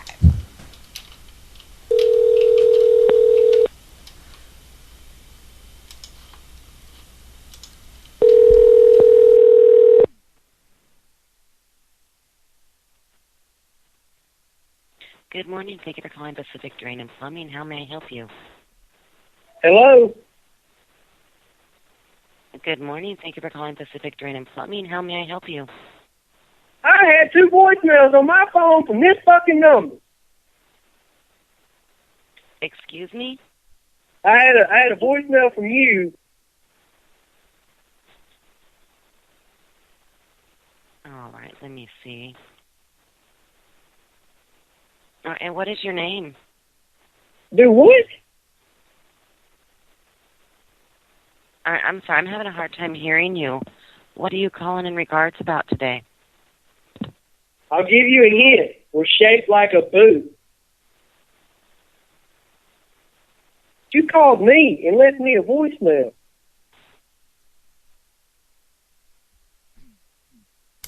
I called this number and a bitch answered the phone. I'll give you a hint shaped like a boot.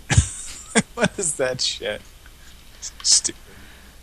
It's part of the call where I was trying to get the Notary Ray soundboard to name what state he was calling, and he couldn't do it or something. I'll give you a hint shaped like a boot. Yeah. I guess that would be Louisiana. Is that right? California is shaped like a boot. And That's from California? That guy's from that guy's in California? No, it's Louisiana, but the only Notary Ray has a few states you can click on, and it's only like California. It's one of our locations, Minnesota. Yeah. Maybe Georgia, a couple others. So he just said California, and then he repeated back, California shaped like a boot, huh? Evidently, you didn't pass the 3rd grade, because I believe that's when you learned the fucking size and shape. Oh, boy. Wow. So, I mean, who is the 3rd grader here? Who is the 3rd grader here? Yeah. All right. Let's, what do we got? I'm going to do a few more. We need Cody to be that teacher and say, it's that 2nd grade. Are you smarter than a 5th grader or whatever that thing is? It's that show with Jeff Foxworthy. Yeah. There was these fucking, there was Tetley T, and there was this woman that was like this down-home southern fucking bitch, and she would do these commercials, and it was like Tetley T, and there was one that was like, a Miracle Whip, or Hellman's Mayonnaise. I think it might have been Hellman's Mayonnaise. She talked just like that. It was fucking irritating.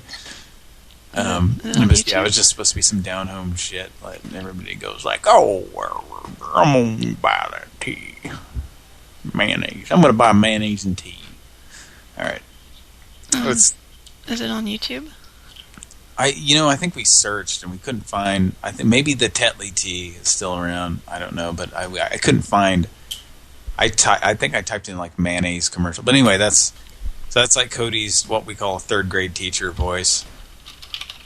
Because it just sounds like some fucking 3rd grade teacher from Oklahoma or Tennessee or whatever. Okay.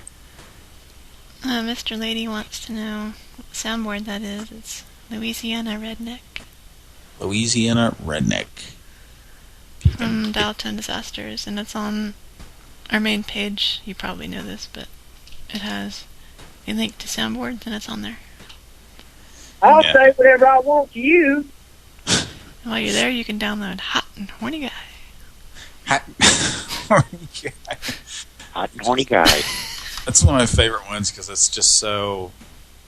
If you can get anybody to respond to that. Didn't we like actually kind of talk to somebody with that one time? Like, yeah, I need to actually play that. It's so non sequitur and ridiculous that it's just like if you can get anybody to respond to it, it's like it's just a challenge, you know, to make that happen. But anyway, it's short. I'll play it.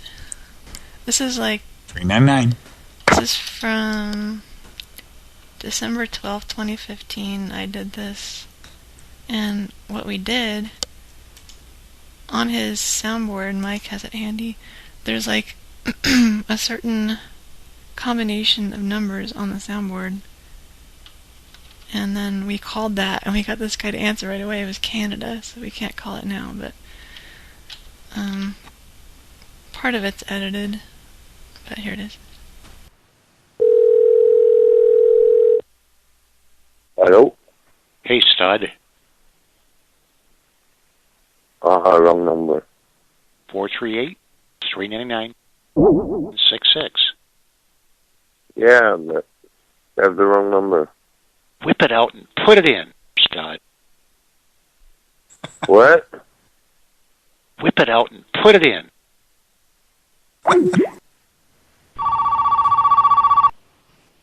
Hey. Hello? Hot and Horny Guy.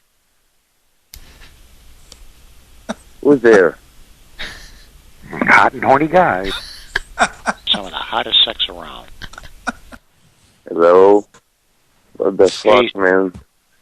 What are you waiting for? Never call back, man. Never. Just waiting to get you off. Yeah, never call back, you little fucker.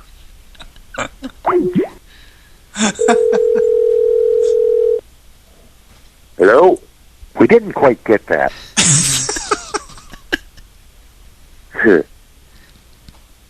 You get when the police come and get you, you little fucker. Just enter your credit card number followed by the pound sign. Yeah? Get you off. I just called the police. Police? And I got your phone number. Police? You little fucker. Police? Yeah, police. Whichever way you choose, you won't be disappointed. Mais non, toi non plus, mon esti. Hein? Hot and Horny Guy. Hot and Horny Guy, ouais, avec ton esti d'affaires, t'es fatiguant, tabarnak. Is he speaking French? Yeah, he's giving us about the worst cussing you can have in French. Just what the French Canadian and or French people said on the video. Who commented? So okay, it's just so funny that like you would think anybody would hear that would just be like, you know, this is obviously recording like, Hot and Horny Guy. Like, oh boy, let me tell you, that Hot and Horny Guy. I think his slurps are very sexy. He's something else, yeah. Can we hear that, maybe? Call him back and say, yeah, when we call him back and say, you didn't quite get that. All right. Pran Funkels, hey. It's been fun. We might do a couple more here. We have two now. Those two numbers there, we called those yet? Or those two? Let's see. 1848. Nope, I've not called those, yeah. No. We'll call these numbers and then I think we'll probably wrap it up after that. But it's been fun sitting here and getting wasted. Yeah. It's funny how we're trying to depend on each other, but we're not that dependable. Yeah. I don't want. I'm good. Yeah, we're good. Fuck you. Fine to drive, okay? Good. Look, give him the keys.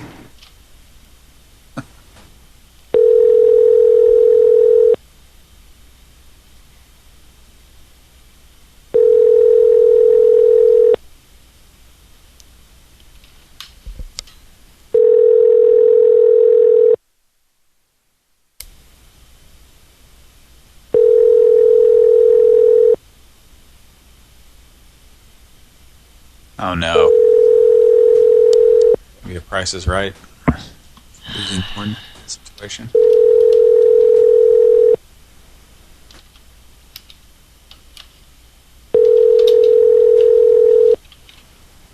many rings is that? Like 8, 9? Memory is best. Enter the remote access code.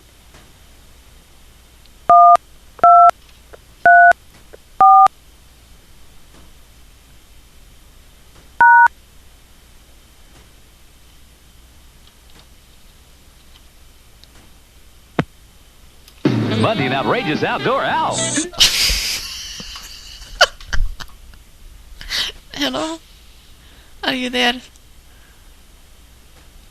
I want to hear about that outrageous outdoor owl. This thing, it looks like it is dialing.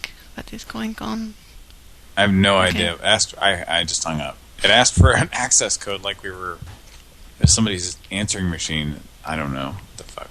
Yeah, it rang like way too many times anyway.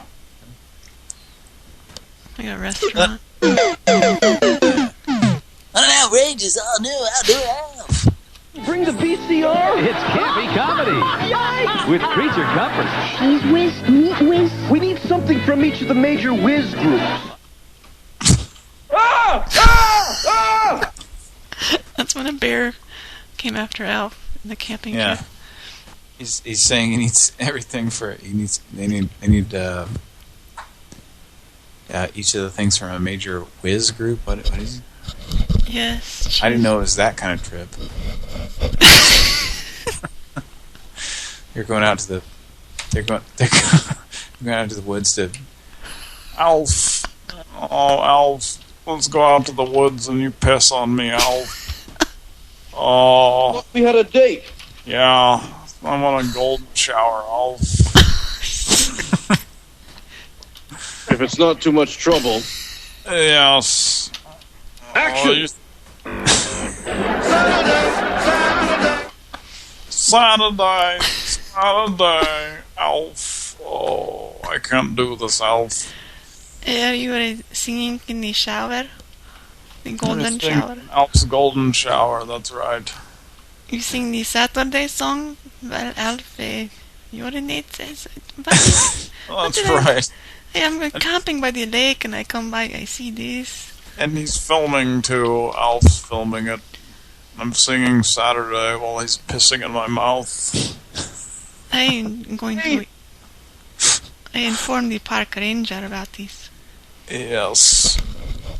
Well, this is the place to do this. That's what I've heard. Alf, get in the kitchen, which isn't out here. Get in the cabin. Get in that kitchen. Oh yeah. In case the Achmonics show up at our cabin and find us pissing on each other. In case they just one in 100,000 chance that they're there. Yeah. But you know, sometimes he's just hanging out, you know, knocking on the door. The show just I'm absolutely silly. The show has taken a really gross turn. Well, yeah, I mean, that was gross, but if you look at the bigger picture, it's like the last couple minutes, Pran Funkels sort of like shifted to like a story. Like storytelling. Yeah. Because we were like using pre-recorded things and kind of acting like it was real. And well, that's always fun. Yeah. It's called improv. Yep, Saturday Night Live. Don't get no takes.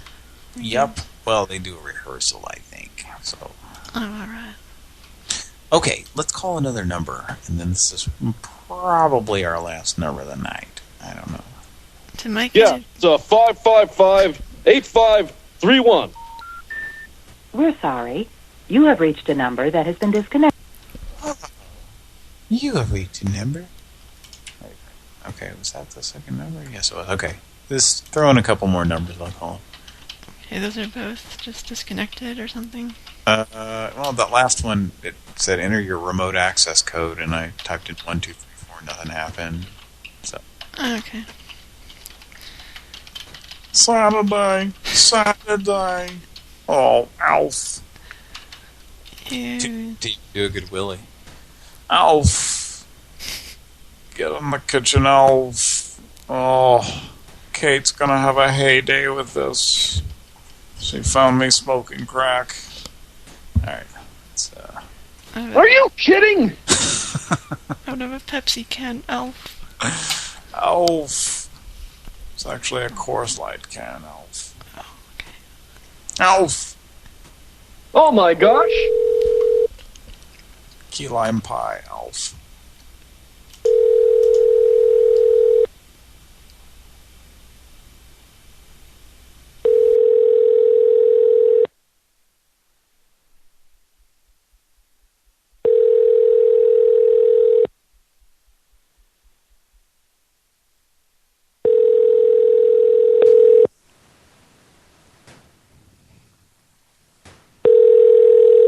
I'm sorry, the person you are trying to reach has a voicemail box that has not been set up yet. Please try your call again later. Yeah. Okay. Wow, it's like the last few calls of the show have to be real turds. Like, what is that, 3 numbers? We've gotten, like, no answer or no... Anyway, okay. This is going to be just a fucking... This is going to be amazing, this call right here. Just going to be a gem of a call. You ready? Ken Berry's going to come out. He's going to tap dance this fucking call.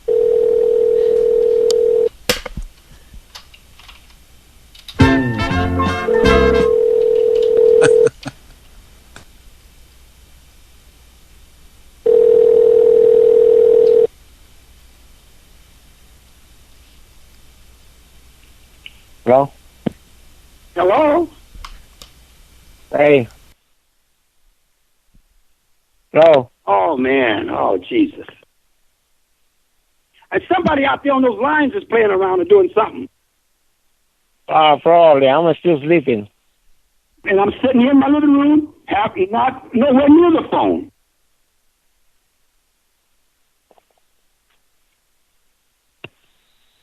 Someone just called me just now. Okay, let's call this guy back. Call back. Call back.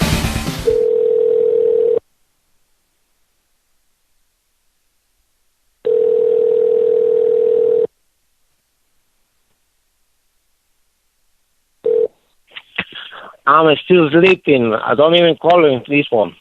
Please. What's wrong with the phones? Motherfucker! Someone just called me just now. Well, this is my phone and I'm sleeping. I apologize for what I said. I don't know what's going on with this phone. I'm telling you, I don't know. Apology not accepted.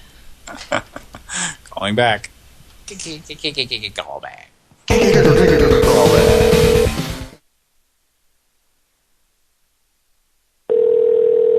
You have reached the voicemail box of 9. Drug and alcohol. Drug and alcohol. Did you turn his phone off? That son bitch. You have reached the voicemail box of... Motherfucker! Sure seems like it. I guess we could leave him a message. Okay. You have reached the voicemail box of... Hello. My name is Willie Tanner. I was looking for Alf. Alf Gumakala from the planet Toilet. Oh, wait a second. I don't know what's happening here. I'm sorry.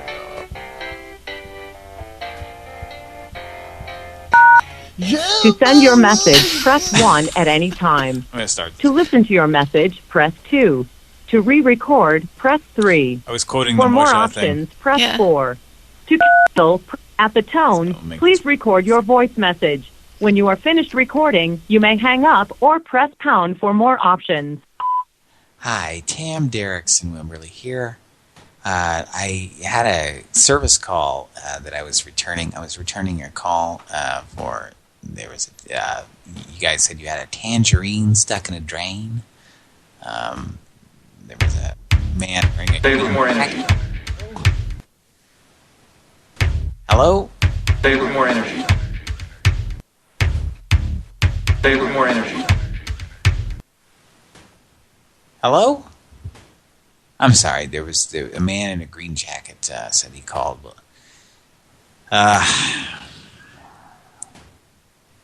I'm very sorry to be calling you this late at night, but Crispin. Sure, Ellie. Oh my. Sure, Ellie. Oh my. Sure, Ellie. Oh my. Sure, Ellie. I'm sorry, sir. Hello. I don't know what all this noise is. Sir, please. Sir, if you can give me a call back.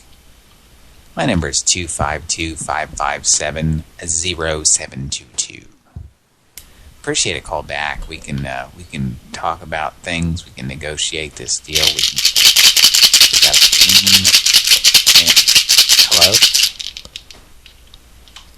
What the hell is that? Hi, who's this? You Can know Richard do that? Hello? You know who it is. Did you put the library books back in order? God damn it, no. I can't do that. I can't do that while you're hovering over me non-stop. This is bullshit. You understand? I wouldn't have to, but it's section F3 is not in order. Just fucking always with this shit.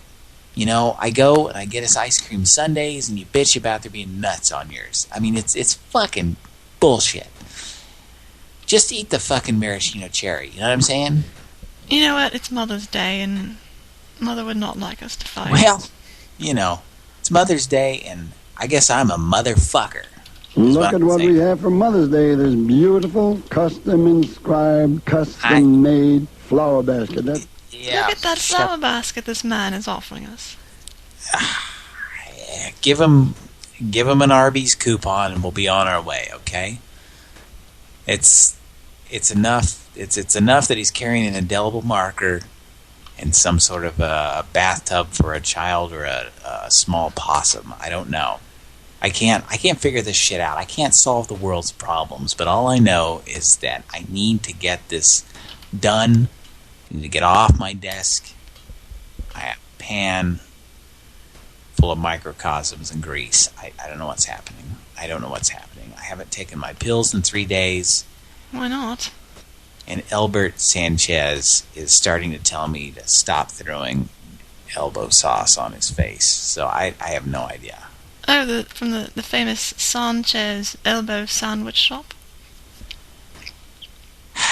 That cake, we should get it for Mother, the flower basket. For Mother's Day at your participating Carvel ice cream store. Isn't that beautiful? I would like to go to participating Carvel ice cream. That's right. So would I. Let's buy one from this man. Okay, let's go ahead and do that. Sir, do you take cash? And while you're there, ask your Carvel dealer to show you how he makes these ice cream. I'm gonna make sure I go behind the counter without asking and just have more, you know. I'm gonna have more chicken. You have reached the maximum time permitted to record. To send your message, press 1 at any time. To listen to your message, press 2. Hi, Cam, Derek, and Kimberly here. I had a service call that I was returning. I was returning a call for.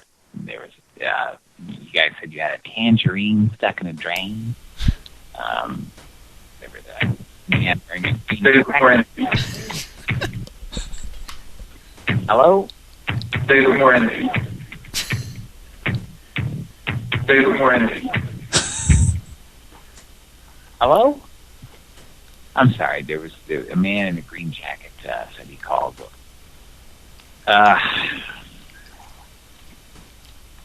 I'm very sorry to be calling you this late at night, but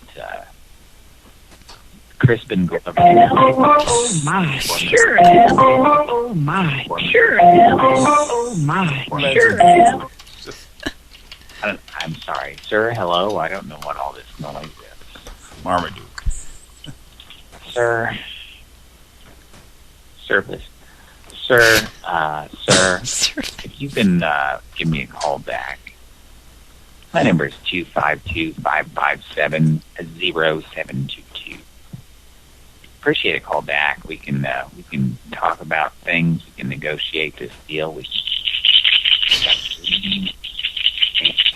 Hello? What the hell is that? Hi, who's this? Can Rich do that? Hello? You know who it is. Did you put the library books back in order? God damn it, no. I can't do that. I can't do that while you're hovering over me non-stop. This is bullshit. You understand? Oh, I wouldn't have to, but a section F3 is not... Just fucking always with this shit. You know, I go and I get his ice cream sundaes and you bitch about there being nuts on yours. I mean, it's fucking bullshit. Just eat the fucking maraschino cherry. You know what I'm saying? You know what? It's Mother's Day, and Mother would not like us. Well, you know, it's Mother's Day, and I guess I'm a motherfucker. Look at what we have for Mother's Day. This beautiful, custom-inscribed, custom-made flower basket. Yeah. It's that flower basket this man is offering us. Give him an Arby's coupon, and we'll be on our way. Okay. It's enough. It's enough that he's carrying an indelible marker in some sort of a bathtub for a child or a small possum. I don't know. I can't figure this shit out. I can't solve the world's problems, but all I know is that I need to get this done. I need to get off my desk. I have a pan full of microcosms and grease. I don't know what's happening. I haven't taken my pills in 3 days. Why not? And Albert Sanchez is starting to tell me to stop throwing elbow sauce on his face. So I have no idea. Oh, from the famous Sanchez elbow sandwich shop. Okay, so we should get it for Mother, the flower basket. For Mother's participating Carvel ice cream store. Isn't that beautiful? I would like to go to participating Carvel ice cream shop. That's right. So would I. Let's buy one from this man. Okay, let's go ahead and do that. So do you take cash? While you're there, ask your Carvel dealer to show you how he makes these ice cream. I'm gonna make sure I go behind the counter without asking and just have more, you know. To send your message, press 1 at any time. All right, to listen to your message, press 2. What? I guess it sent. It went. I just hung up. Put their hand over. Okay, well, folks, it's been fun. It's been real hootenanny. It's been real fancy. You want a Waffle House for Mike, or just end it right there? Yeah, we can do that, I suppose. Waffle House it real quick.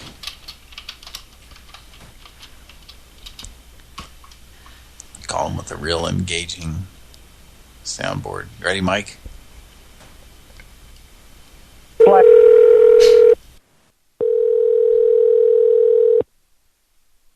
You stop calling, only... I don't know. Maybe, I'm not sure. Waffle House on me. I didn't hear you. Say what? Huh? Say what? Waffle House on me. What kind of you do? I'm sorry, I can't hear you. Hello?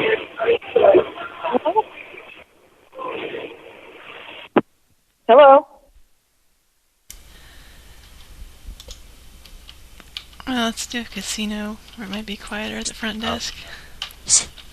Waffle House! Stop calling with the new quotes if we can work in there. All right, here we go. Maybe Peter will answer. He's in marketing, though. Yeah. Golden Nugget Casino Marketing. I'm Brady Van Life. Thanks for calling the Golden Nugget. This is Earth. May I help you? Stop calling the police. I beg your pardon? Hello? May I help you? Stop calling. Stop calling You who? just dialed my number. Ma'am, this is a hotel. I don't call numbers. Stop calling this number. Goodbye. We haven't made an outbound call today from this phone.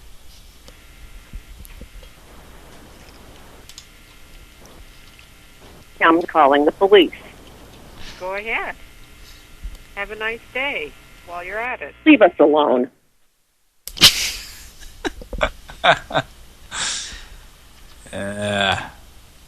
Stop calling. What kind of terrible phone line was that? Is the phone sitting inside of an old refrigerator or something? I pictured that could be a possibility. I pictured like those like at hotels they have those industrial strength like dryers for all the stuff. Yeah. And if you go out like maybe in the back, there's like a pipe or something that shoots out the hot air. Right. I picture like a couple of those. She was like standing underneath it talking. Just standing behind it. Stop calling. Well, you calling back or is that it? Yeah, I think she calling. She needs a time for a Pran Funkels.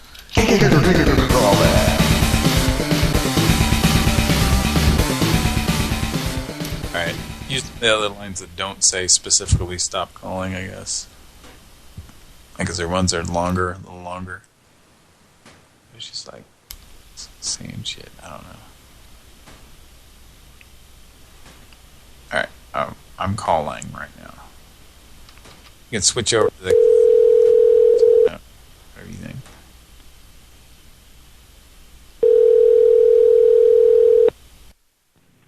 Thank you for calling the Golden Nugget. This is Tammy. How may I direct your call?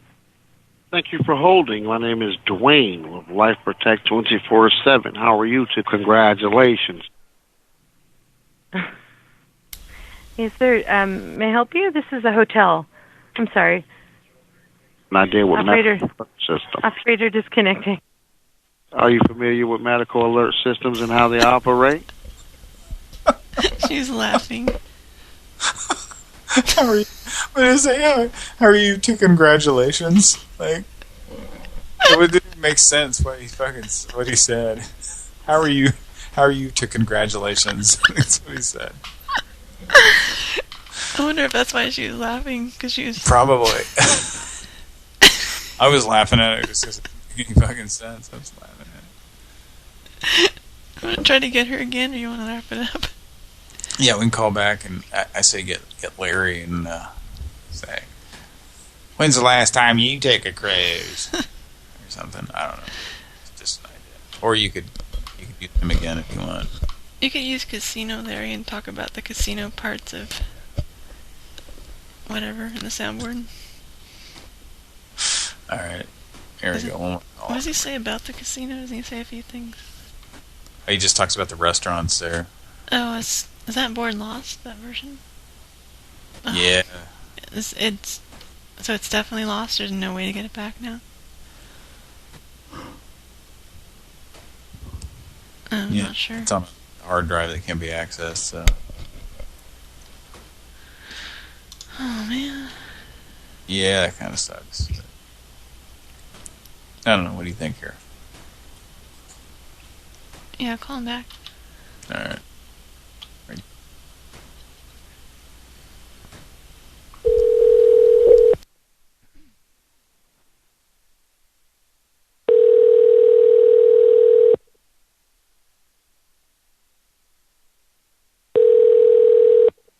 Thank you for calling the Golden Nugget. This is Tammy. How may I direct your call? My name is Larry Tipton, and I'm a registered certified ticket agent for Caribbean Cruise Lines. Have you been to Bahamas before? I'm sorry, sir. This is a hotel. I apologize. Let me tell you a little bit about our cruise ship, the Bahamas Celebration. I apologize, sir. I'm glad you called today. Operator disconnecting. Thank you. Don't forget to pack those elastic pants. Okay. Yeah. You can't keep a straight face. Right. Well, whoever the other old bag was answering, probably like, I can't handle this. Grandma, can you come out and play? Sure, Ellie. Oh my, you might want to come here and help Grandma. You might want to come here and help Grandma. Look out for my moles now.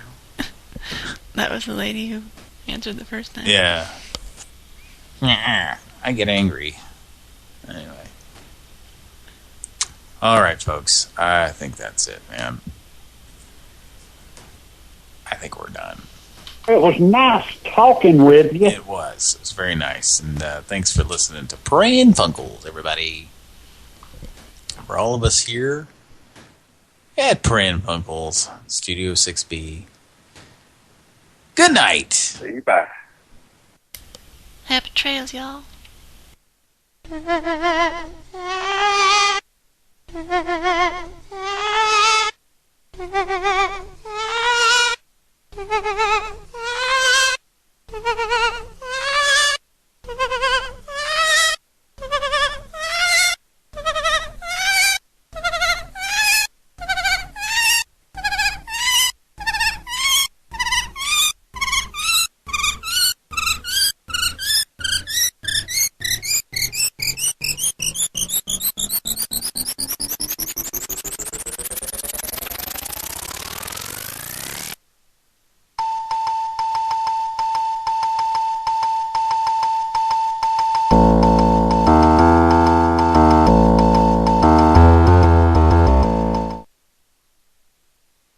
Hello?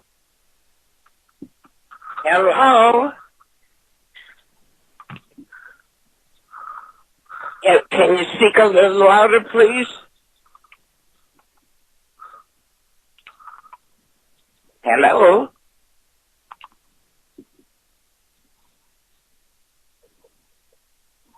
All right, now who are you?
Jumbo was a bullfrog, was a girlfriend of mine.